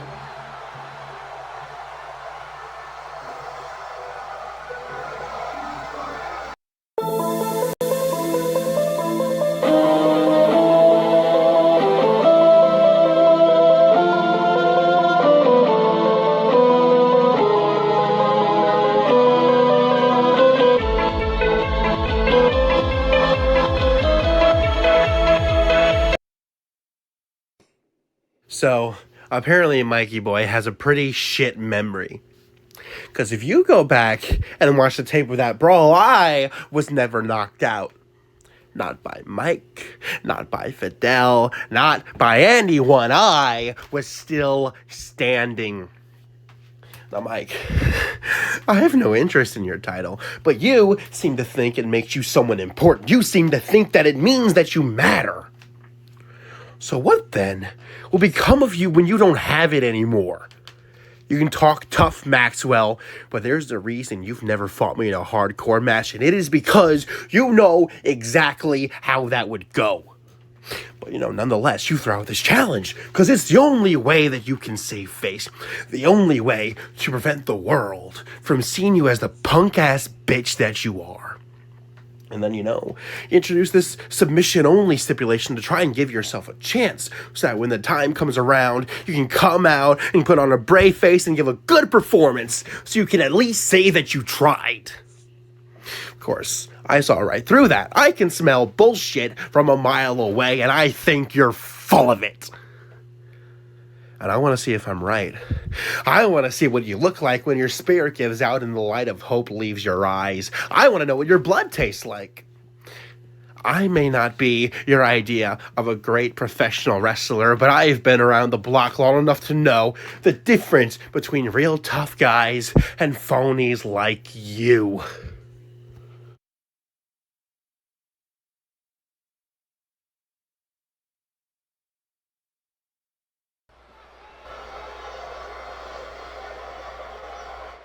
Tommy Demise with some final words, very poignant words for Mike Magna Maxwell before their clash this weekend at Final Stand for the Anarchy Championship. But guys, when it comes to the television championship, well, this has just been made official a few moments ago. Thea is going to face her toughest challenge yet as television champion, because that Final Stand in Las Vegas, guys, the fiery Frenchwoman will be defending her television championship against Amber Young, Terry Breeze, and Amelia Jones in a fatal four-way match. But here tonight, it's some trios action and momentum at stake as Amber Young and her protege, Amy, are going to be teaming up with Terry Breeze to take on the Regulators. So on both sides might be partners tonight, but knowing that in just 24 hours, they're all going to be opponents, and that television championship is going to be up for grabs. The chance to head into an all-new season as champion. It's an opportunity Terry Breeze had last month and came very close to dethroning Thea, but indeed the fiery Frenchwoman came out on top yet again. But Terry Breeze has not allowed herself to get lost in the shuffle. She's been borderline stalking Thea over these last few weeks. Even cost her a match a couple weeks ago against Isabella Almas, tripping her up in the ring. Well, now Breeze is going to have her second chance, though I'm sure she would prefer it to be one-on-one, although so would Amber Young and so would Amelia Jones, I'm sure. But a fatal four-way it will be. A champion's worst nightmare. But I'd say, might sound surprising considering the run-ins Thea and I have had over the course of this season. But if anyone is going to be able to overcome those odds, it most certainly is the fiery Frenchwoman. And I think this might be, correct me if I'm wrong, this might be the first time that these three have actually ever teamed up in the same match. They've obviously different iterations that teamed up together, but I don't think the Regulators have actually showed up in full force like this before. The ladies of the Regulators, that is. Sophia E. Faith, Amelia Jones, and Thea.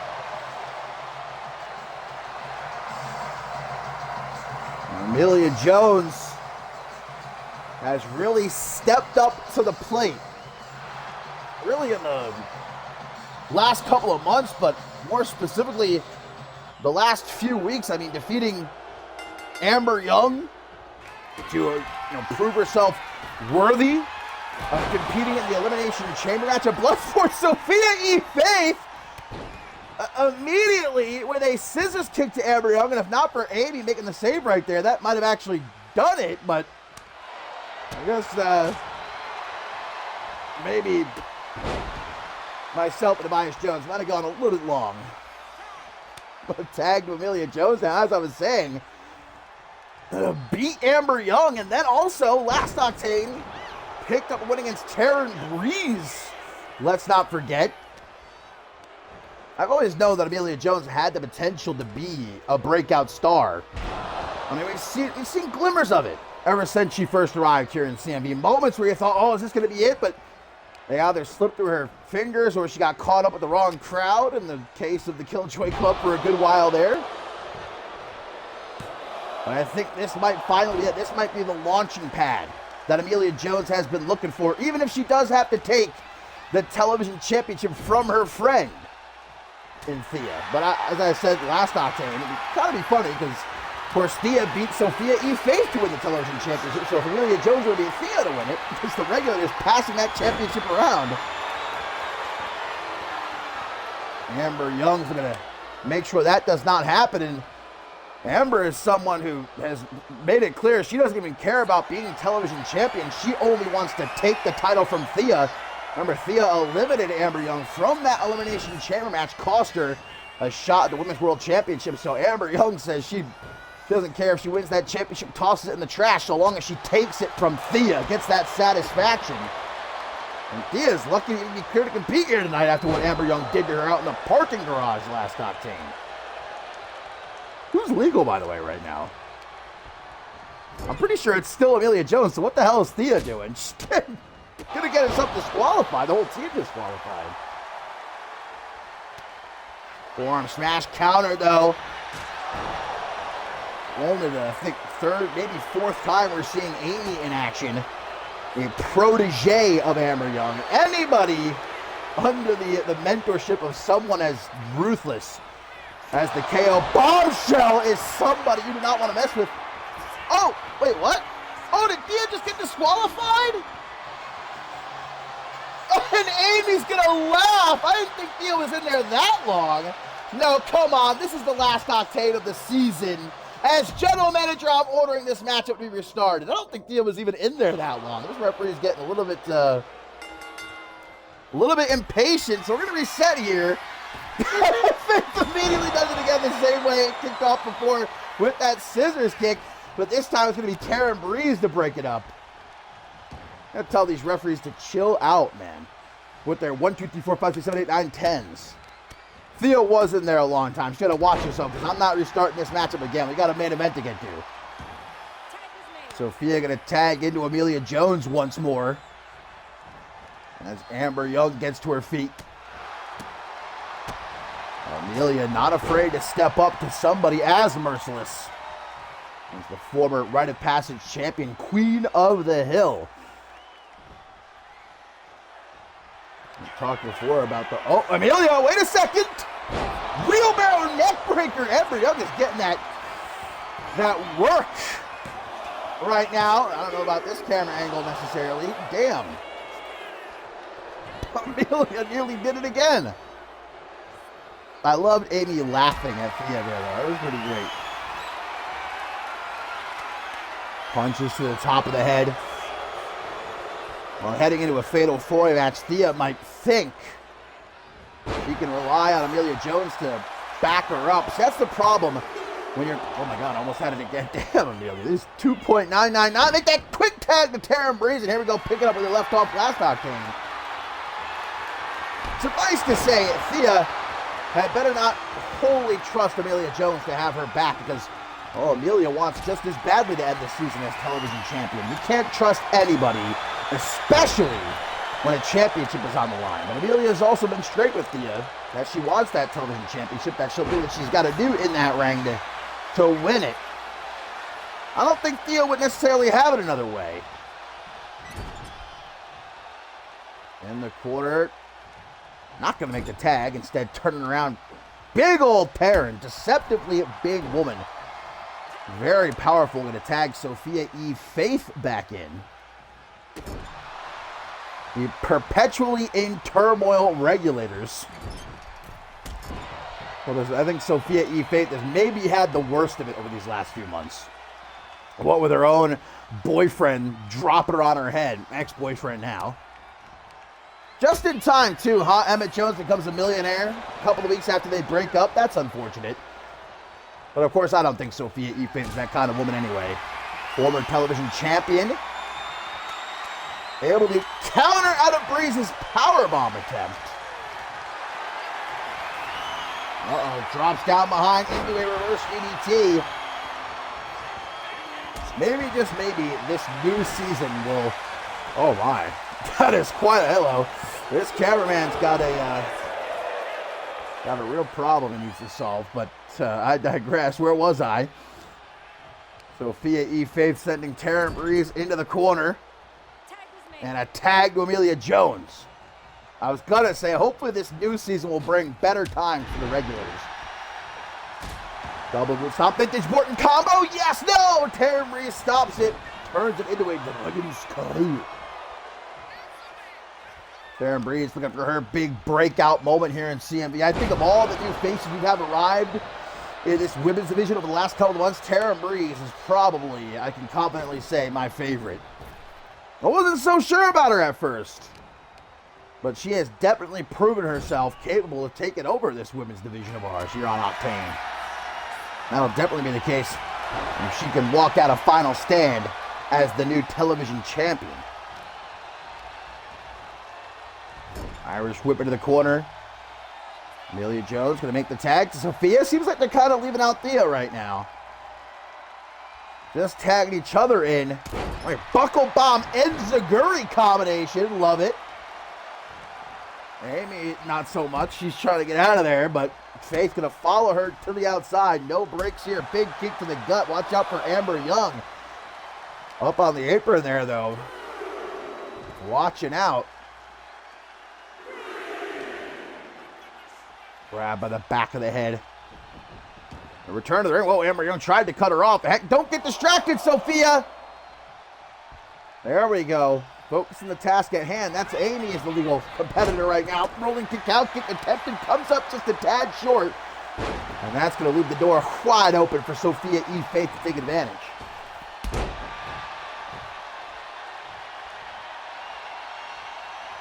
Sophia. And they tag to Amelia Jones. Like the kid getting picked last for kickball is our television champion right now.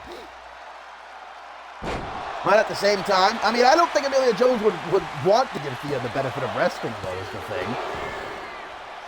It only benefits Amelia Jones if Thea walks into Final Stand this weekend weakened in any sort of way. She might not admit that, but that is definitely the case. Same thing goes for Thea. She might not want to say that out loud. But, you know, she's hoping that Amelia does not make it to Las Vegas at 100%. Amber Young trying to scare off Amelia Jones, but it does not work. A merciless assassin, however, with some punches to the midsection, gets herself free, and there's the double tap to take her head right off, but Thea comes in to make the save. Not something she'll be looking to do this weekend. Every woman for herself. Only one can hit that jackpot and leave Las Vegas, walk into a brand new season as television champion. Amelia's just getting dropped on her damn head, bro. Repeatedly tagged to Taryn Breeze. Amelia's trying to get out of there. The former women's tag team champion makes the tag. Finally, here comes the fiery French woman. Taryn Breeze is right after her. And going for Sophia, too. What did she do? Amelia is still in there, but Thea is now legal. There's the crossface, crippler crossface locked in. In trouble is Thea, but Sophia saves her, caught, pays the price. Uh-oh, not again. I'm not restarting this match a second time, so Sophia had better get out of there. Here goes Amelia now. What is happening? Thea back in. And even I will admit, Thea has been an incredible television champion. She's taken on just about any and all comers and has swatted them to the side. That includes the likes of the previously thought unbeatable Vanessa Morgan, as well as a future Hall of Famer in Danielle Davis. But when it comes to a fatal four, I mean, it's a situation where she won't even have to be involved in the decision to lose the championship. That's the biggest X factor when it comes to a match like that. She does not have to be pinned. She does not have to tap out to wind up losing that championship she holds so dear, that she's held for so long. What is it now? It's got to be over 100 days, I imagine, at this point, that she has been television champion. Taryn Breeze got knocked loopy. Gives Tia plenty of time to get to her feet, but can she actually? There we go. Bear hug! Trying to squeeze the life out of her. But Taryn Breeze escapes pretty quickly. Claps the temples of Thea before sending her into the corner. Trying to make the tag, but Thea's not going to let it happen. Cheap shot by Amy. And that's good for Karen Breeze. Pop-up cutter. Tag to Amy. Oh boy, not looking good right now. For the fiery French woman, there's the, oh. Cameraman, please. This triangle choke. Holy shit, look at the power of Thea. What an escape that was. Now it's got her up out of the shoulders. Not looking for the fire starter. But military press countered into a pin. Oh, reverses it. Ooh, almost had it. 2.999. And there it is. The peekaboo. Fire starter broken up. Before Thea can even think about a 2 count. Going for a ride. Power bomb. Really keeping the Amy, well, showcasing that tenacity that we know her mentor Amber Young for. I guess it is rubbed off on this young woman.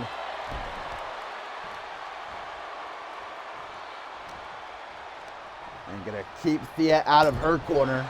Excellent strategy. Tara brings with a big punch right upside the television champion's head, but back into the corner. I think Amy wants to make the tag, Taryn. And there it is to Amber Young. Uh-oh. They're going to split Thea in half.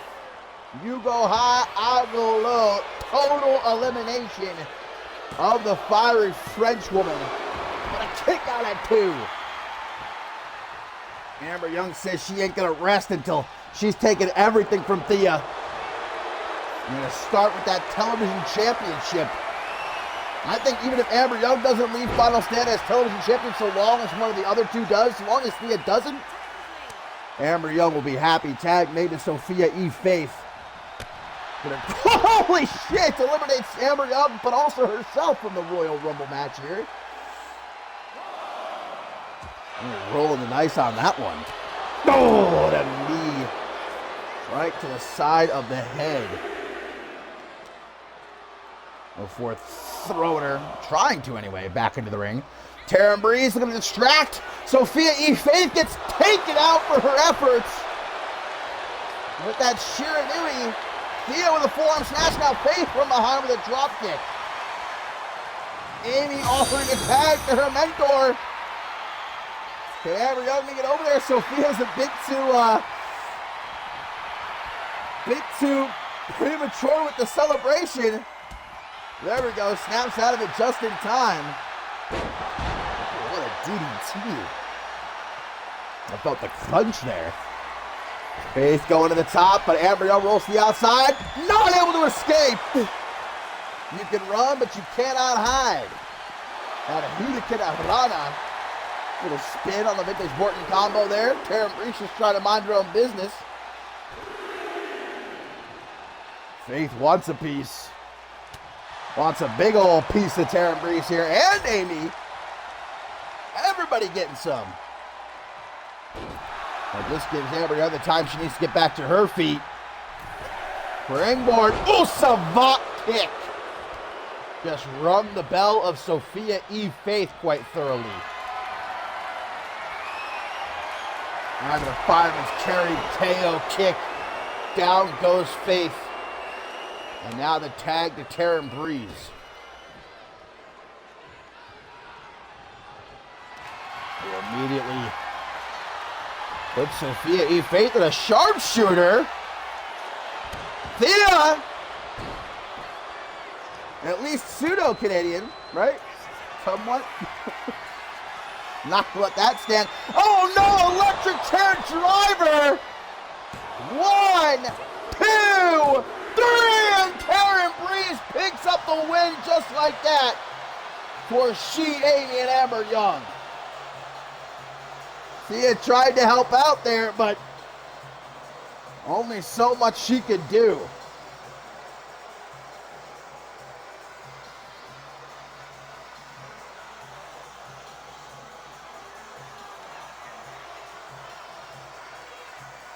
Oh, we needed that. We needed a replay of that angle, huh?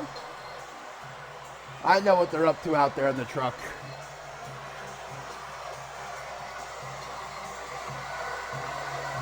And so Thea just saw firsthand how a pin can happen at any time.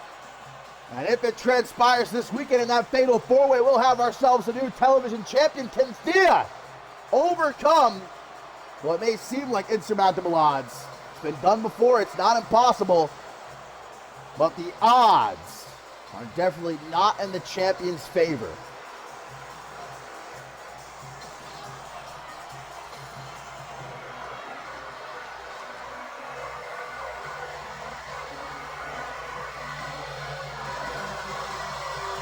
And here was the end of the matchup.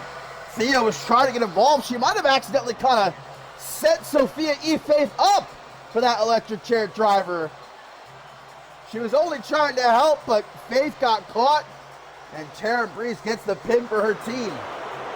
But this weekend, it's every woman for herself. Fatal four-way for the television championship at Final Stand.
And it is our co-main event up next here on Octane number 159, my friends, the final Octane of the season. And it's a little bit of triple threat action coming our way, as the three Octane representatives in the Rite of Passage Championship ladder match this weekend at Final Stand gonna vie for that always important momentum. Of course, our main event up next, Bob Luger returns to in-ring action here on Octane, taking on Mr. No Days Off, Troy Colt. And Pete Jones, who is riding the high of his win over Big Texas at Bloodsport, maybe kind of got a bit overzealous and ran into Alan Wagner last Octane and nearly got cut in half. But it was what happened after the matchup that I'm sure has both Pete Jones and Alan Wagner miffed, and that was Kai Victory jumping them, catching them slacking. But I'd say if you had to pick a favorite for that Rite of Passage Championship ladder match in Las Vegas, it's got to be Kai Victory. Look at how he kicked off this season, guys, by winning a ladder match to become the holder of that Climb to Fame contract, which he eventually cashed in to become global champion. Now he looks to end the season by winning a ladder match. And, I mean, essentially earning the same opportunity, the Rite of Passage Championship, which can be cashed in for a World Championship opportunity anytime, anywhere. And Alan Wagner with a new look we heard about earlier tonight, prepared for Final Stand after retiring Xander Slate at Bloodsport. Looking for his first taste of championship gold. They're going to hit it big in Vegas.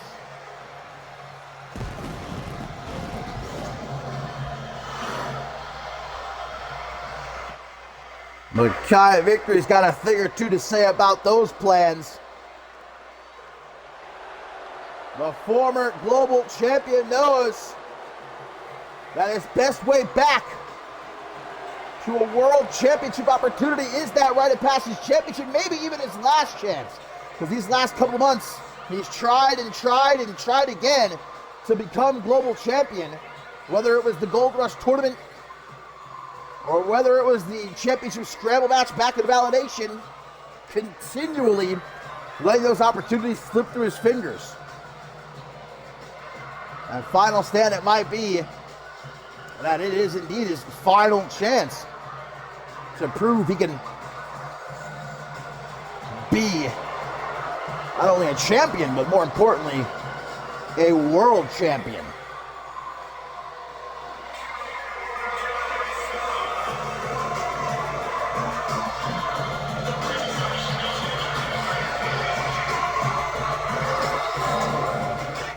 But all that's at stake here tonight is momentum. Pete Jones, Alan Wagner, Kai Victory will be joined by 3 other men in Las Vegas, and ladders thrown into the mix.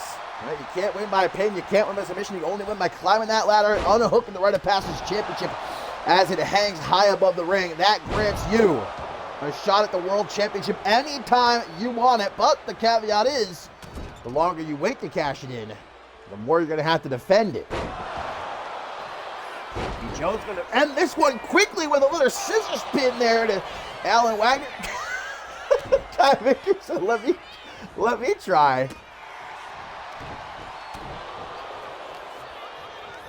I think that Pete Jones, in quite a short amount of time, right? What's he been in CMV? A couple of months at this point, has, for one, proven to us how tough he is, right? That was exemplified at Bloodsport, the Bloodsport match with Big Texas. You need no further proof than that right there, but I see a very bright future for this kid.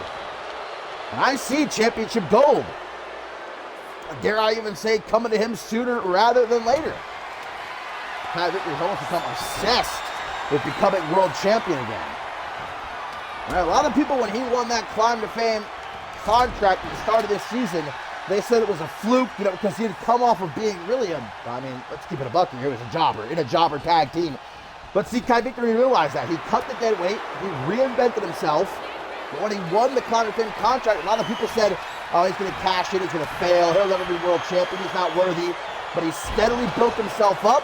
He started his own business, he surrounded himself with the best of the best, he put on bangers, he was beating legends, the absolute cream of the crop here in CMV, and by the time he finally did cash in at Ascendance 13, the time he did become global champion, I don't think there was anybody who said he didn't deserve it. And now he's got to really start from the beginning. He's got to win another ladder match. He's done it once. Can he do it again? Going for a big shoulder breaker. Alan Wagner able to escape. Even hoisting up someone as big as Wagner is an accomplishment, but Luchador going to roll the outside. Of course, triple threat match. There are no countouts, no disqualifications.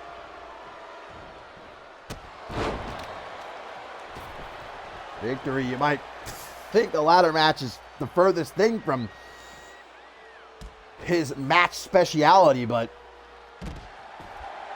a ladder match typically would say, oh, it's going to benefit the faster, the more agile, the risk takers, those who are willing to put their bodies on the line to win it big.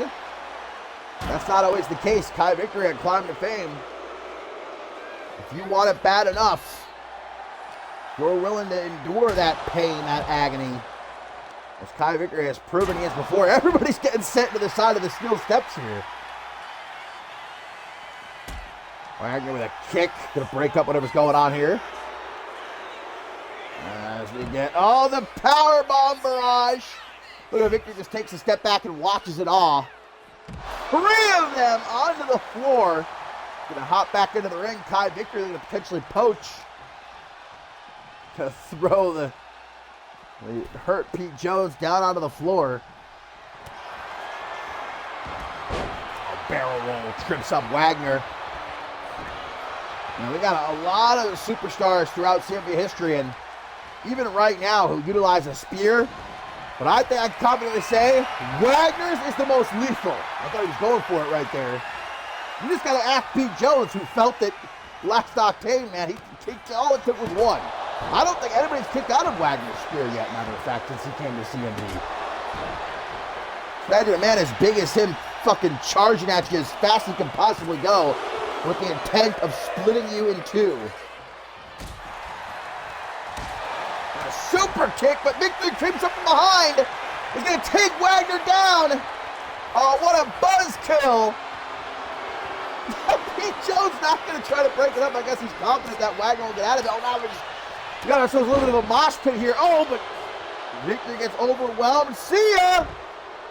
Goodbye, Kai Victory. That might be him taken care of. But it looks like they both want to continue punishing the former global champion for what he did last Octane, ambushing the both of them. Oh, right up the ass!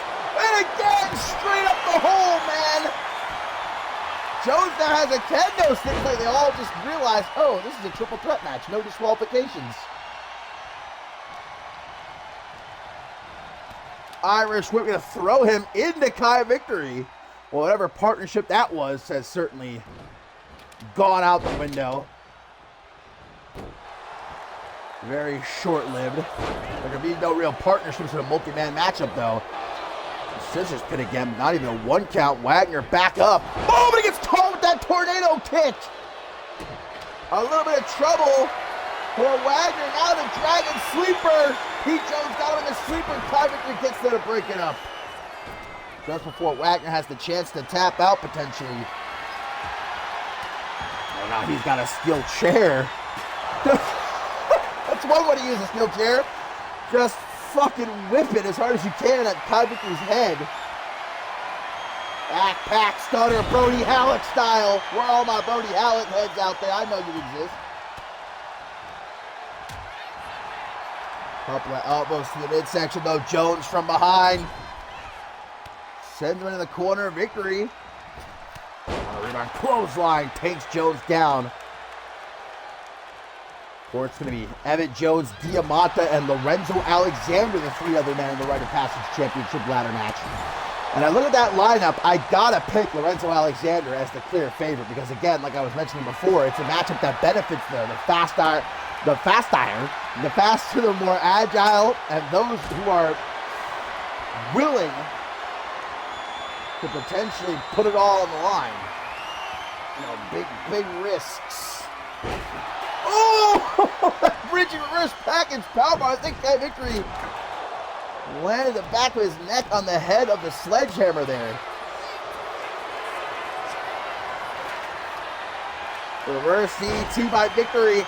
And Wagner just waiting patiently for the opening. Stroke! Weapons everywhere. And a beautiful sit-out gut-wrench powerbomb. Pete Jones broke up the pin as he slid back into the ring.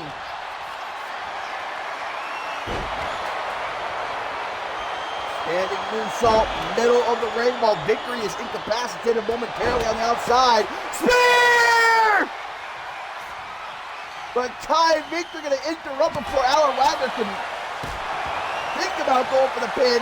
Throws the sledgehammer at him. One! Just a one count though. Pete Jones. He's wondering where his ribs just went. It got turned to a fine powder after that spear. Oh, he's gonna hit him with his own power bombs. Insult to injury, but then a sledgehammer shot right up the ass. Joe's not a fan of it. Drop kick takes down Victory.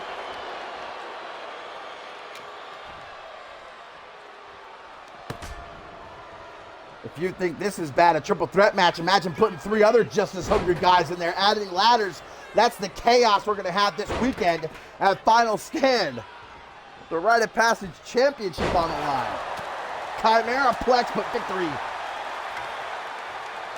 grabs him by the arm, takes him down, Fujiwara style. Just a simple pin, not even hooking the leg. Victory's just exhausted here, but unable to get the victory. No pun intended. Now he's just getting a little bit pissed off. Starting to go gorilla mode on Alan Wagner here. Takes to the back of the knee, trying to weaken Victory's stance. Doesn't act quick enough though. Kai's got a hold of that arm. What? trying for a cutter, maybe, but Pete Jones could sense that it was coming. He's getting walked over to the ropes. Alan Wagner back to his feet. I don't think either of them have noticed it yet. Kai Victory with a pile driver to Pete Jones, but Wagner's right there. I'm going to take him off his feet. What the hell kind of pin is this I've never seen before? Oh, but kick out by two. Still trying to pin Pete Jones. I don't think he's getting back up anytime soon. Wagner not wanting to capitalize on someone else's work, though. This gives Jones his chance. Big swinging side slam to Kai Victory. Jones going to the outside, back under the ring. Digging for treasure. Another kendo stick, just what we needed. Kai Victory says no thank you. Now everybody to the outside. Oh, the spear! Out of nowhere from Wagner. Well, that might be Kai Victory done and dusted. If this were Fall Country, where I'd probably say this match is good as over, but Wagner, golly. Victory is back up, and Wagner, I think, can't believe it. Gonna throw him down onto the floor. All the while, Pete Jones back to his feet. Wagner knows this could only end by pin or submission in the ring. He's waiting for somebody to come to him. It's going to be Kai Victory. Jones grabbing a kendo stick for a spear. Again, another spear to Kai Victory. But Jones is right there. Doesn't even give it a 1 count. And Pete with a curse to Alan Wagner, middle of the ring. But Victory got up just in time to break it up. Now Jones up against the ropes. Kai gonna grab him on the rebound. Buzzkill! No, Pete knew it was coming. DDT rejected. And the investor trying to close the distance. Wagner's back into the mix now. Oh, oh. Where do you think you're going? Oh, drop kick from the knee. Pete Jones appears to be sleeping on his feet here. And Wagner cracking a kendo stick over his head. And with a Victory down on the outside, Alan Wagner looks to end Pete Jones' suffering. The Impaler DDT, the same one he retired Xander Slate with. 1, 2. What? Pete Jones. Okay. I see you, Petey. Wagner not happy about it. Going a little bit of beast mode. Victory got him from a sledgehammer, walks right into Wagner. Gonna spin around. One-handed bulldog on the floor. I don't know how Kai Victory is still able to walk around after eating those 2 spears courtesy of Wagner, but baseball bat sledgehammer. He said, shut your ass up, bro. That's enough waffling from Kai Victory. It's kind of, oh, just throwing shit, man. Oh, and Pete Jones says, suck it. Nice try there. He deflected that shit like it was nothing.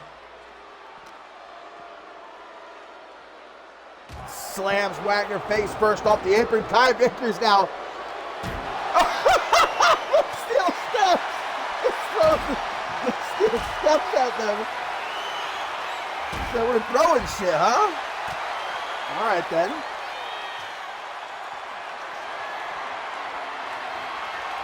Where the hell is he trying to take him?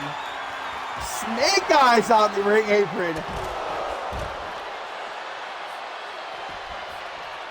Back into the ring goes Pete Jones. Kai Victory. Everybody's going for a weapon. Oh, Kai.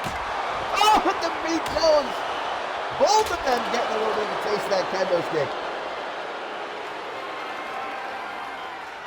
Jones Size it up.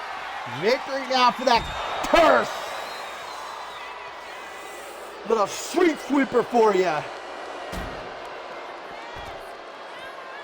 Get Kai Victory into the ring, man. Can have this one, but I don't think Pete's really in his right mind right now. I don't think any one of these three guys are at this point.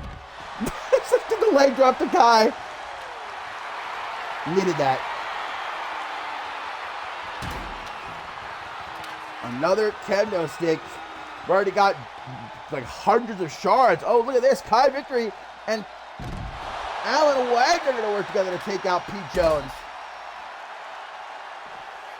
They've had enough of him throwing shit.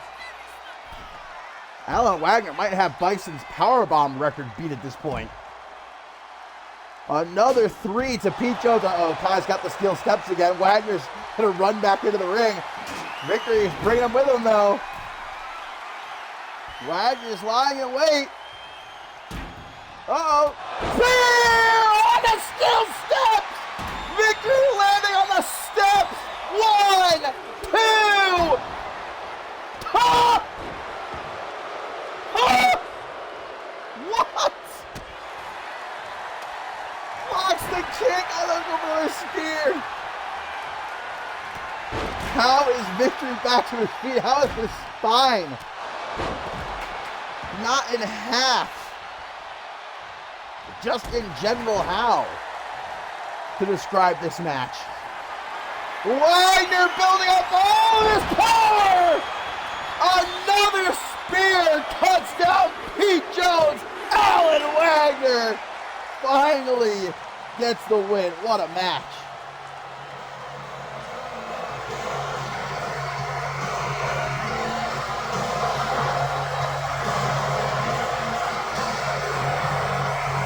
I don't know how in the name of God Kai Victory kicked out of that spear onto the steel steps, but Alan Wagner still able to pull off quite the win, man. And if you can do it again this weekend, he will be our new Rite of Passage champion going into the all-new season. But remember, we got 3 other superstars in the mix and ladders. So if you thought that this was some insanity, you see nothing yet.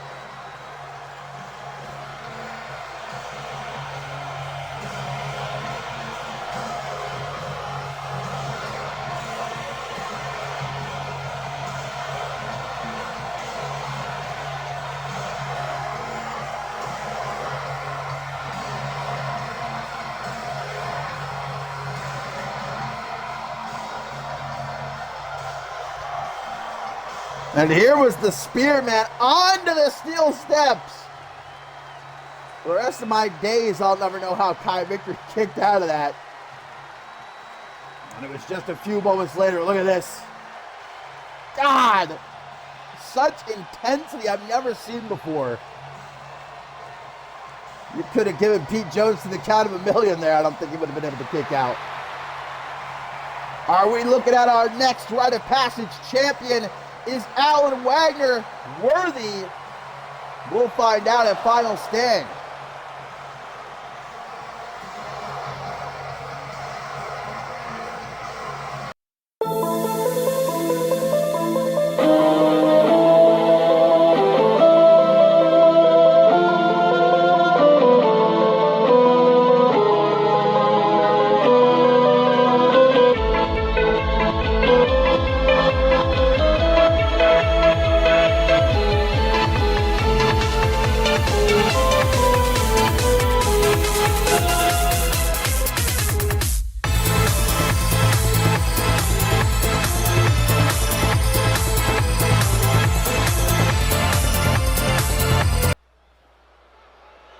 Well, time it is for our main event of the evening. Here on the last Octane of the season, guys, we got Bob Luger back in an Octane ring. We got Troy Colt, and well, I guess it looks like we also got Aaron Stone.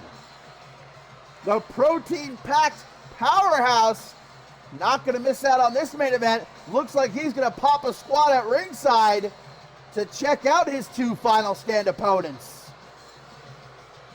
As is his right. This is brilliant if you ask me. But Troy Colt and Bob Luger going to have to readjust because now this one's underway. The work ethic titan back inside of an Octane ring, and all feels right in the world. As Mr. No Days Off looks to give him a not so warm welcome back. Got a hold of the wrist.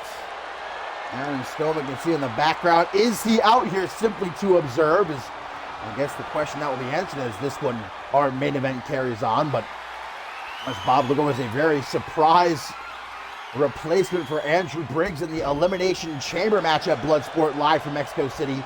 Still don't know for sure what Luger was up to in Mexico, that he was there to fill in that spot, but I digress. It was a shock to everyone, most certainly both Troy Colt and Aaron Stone, who were in that chamber.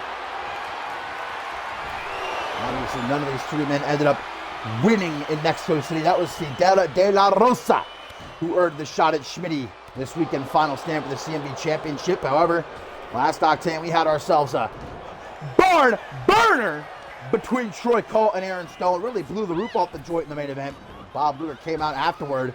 Didn't seem all that impressed with what Octane has become during his time away. Of course, we haven't previously seen it since Ascendance 13. But he did challenge both Troy Colt and Aaron Stone in a bid to reassert his dominance as the man here on Octane. At first, Troy Colt didn't seem like he was too interested, but got talked into it by both Luger and Stone. And so we are set for a truly all-star triple threat match with really nothing but pride on the line between these three this weekend in Las Vegas. But if that doesn't have match of the year contender written all over it, I don't know what possibly could. Bob Luger is certainly showing that he has not missed a beat during his months away from the ring. In absolutely incredible shape, as always, as he has been since day one here in CMV. Well, actually, if you go back and look at Luger when he first debuted, he was actually quite slim. Slender, but he's definitely beefed up over the years. That Luger protein, baby. Hammerlock, Northern Light suplex, middle of the ring into the pin, but a kick out at 1.5. As Stone still just watches from ringside. Luger to grab Colt by the back of the head here, elbows to the midsection. Even though there might not be anything tangentially on the line in that triple threat matchup final stand, I'd say the winner of that definitely heads into the new season as, I mean, you have to imagine number one contender. Oh, Troy Colt got caught with a super Coney Island Cyclone. Holy shit, he just ran right into the arms of Luger there. Got yeeted up into orbit. Oh, now they're just throwing down. Looks like Luger's getting the upper hand of Colt. Gonna knock him out of the ring with a clothesline. Eliminated from the Royal Rumble. Uh-oh. Now Aaron Stone's getting real up close. Luger gotta stay focused though. Colt making sure he's beaten down. Well, this is our main event, but it's not the triple threat match yet. Hang on, Bob Luger saw Troy Colt coming. Eyes in the back of his head. That's veteran instinct right there. That's what that is. And Aaron Stone just got the living daylights knocked out of him. Luger gonna throw Colt back into the ring. This continues. I'm gonna continue without any further interruptions from the protein-packed powerhouse. And it looks like Stone is going to retreat for now. Whatever he may have had planned there might be mission accomplished. He managed to throw Luger off his game, even if just slightly. Oh, very sexy leg there. Oh, and back into the ring, gets caught by Colt and taken down into the Anaconda Vice. Escapes as the work ethic Titan. No damage done. And thumb with my shoulder for another Coney Island Cyclone, which Colt has no intentions of getting caught with. Excuse me. But a KO kick. Gorgeously done by the former CMV champion. Goes to the midsection. That's some power right there, man, to get someone the size of Luger up for a sit-out powerbomb. Rolls him over, forearm to the face. Welcome back, Bob Luger. Not even a one count for you, Troy. a 0.999. Hammerlock suplex, certainly in firm control at this point. Colt going up to the top for a Phoenix Splash. But wait a minute, he ain't got the cargo pants on. What's he thinking? And another Coney Island Cyclone. More of the standard this time. 1, 2, but a kick out. Luger's not playing around this time. Right in for the kill, but Colt with some sneaky punches to the top of the head sets himself free. Luger still catches him though. What's this? Oh, the cross armbar's got Troy Colt with nowhere to go. And he gets out of it. Well, you can see he's holding on to that arm. I mean, that's the type of submission. 330 slam! Where'd that come from? Well and truly out of nowhere, but Luger still manages to kick out. Troy Colt saying, "This is my show now." Woo! Woo! A super 330 slam! Holy shit! 1, 2, and still the cardio maniac kicks out. There ain't no bigger or better shot in the arsenal of Troy Colt, man, if that didn't work. What a main event. Stopping on his knee. Oh, Troy Colt may have found himself a brand new target. That left knee of Bob Luger has been zeroed in on by Mr. No Days Off. Looks for that Blake Virtue-esque knee drop, but Luger manages to get out of the way. He is feeling the effects of those 330 slams, though. Looking like he could collapse at any given moment. Shoulder breaker further working on that arm. Should he try to go for the cross armbar again? Drops down behind him, sneaky. And again, after the knees of Luger, Colt. Maybe going to look for that springboard knee of his. Or the European uppercut. There it is. And that sets Luger up perfectly. Is he going to go for it again? Cargo pantsless Phoenix Splash into the pin. 1, 2, 3. Troy Colt welcoming the work at the Titan back to Octane, saying, "This is my show now, buddy."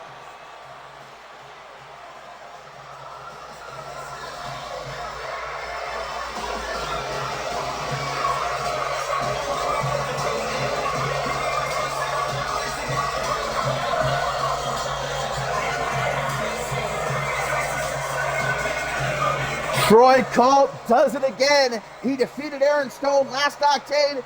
He beats Bob Luger here tonight. Now can he do him at the same time this weekend in Las Vegas? Pause. And prove why he is deservedly the highest paid wrestler in Octane history.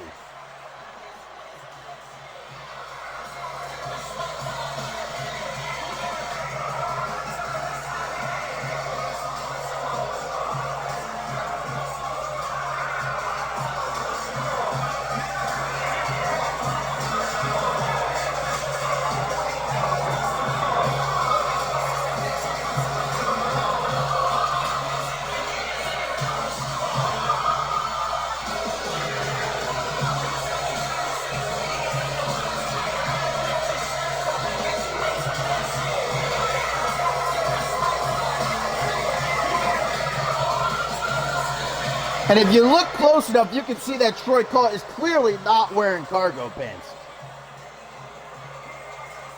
Oh, what a way to close out the season for Octane. What a main event. And now, my friends, all that's left is Final Stand. Tomorrow, Monday, we bring an end to the season with a show you cannot miss. And until then, I will see ya in the City of Sin, baby.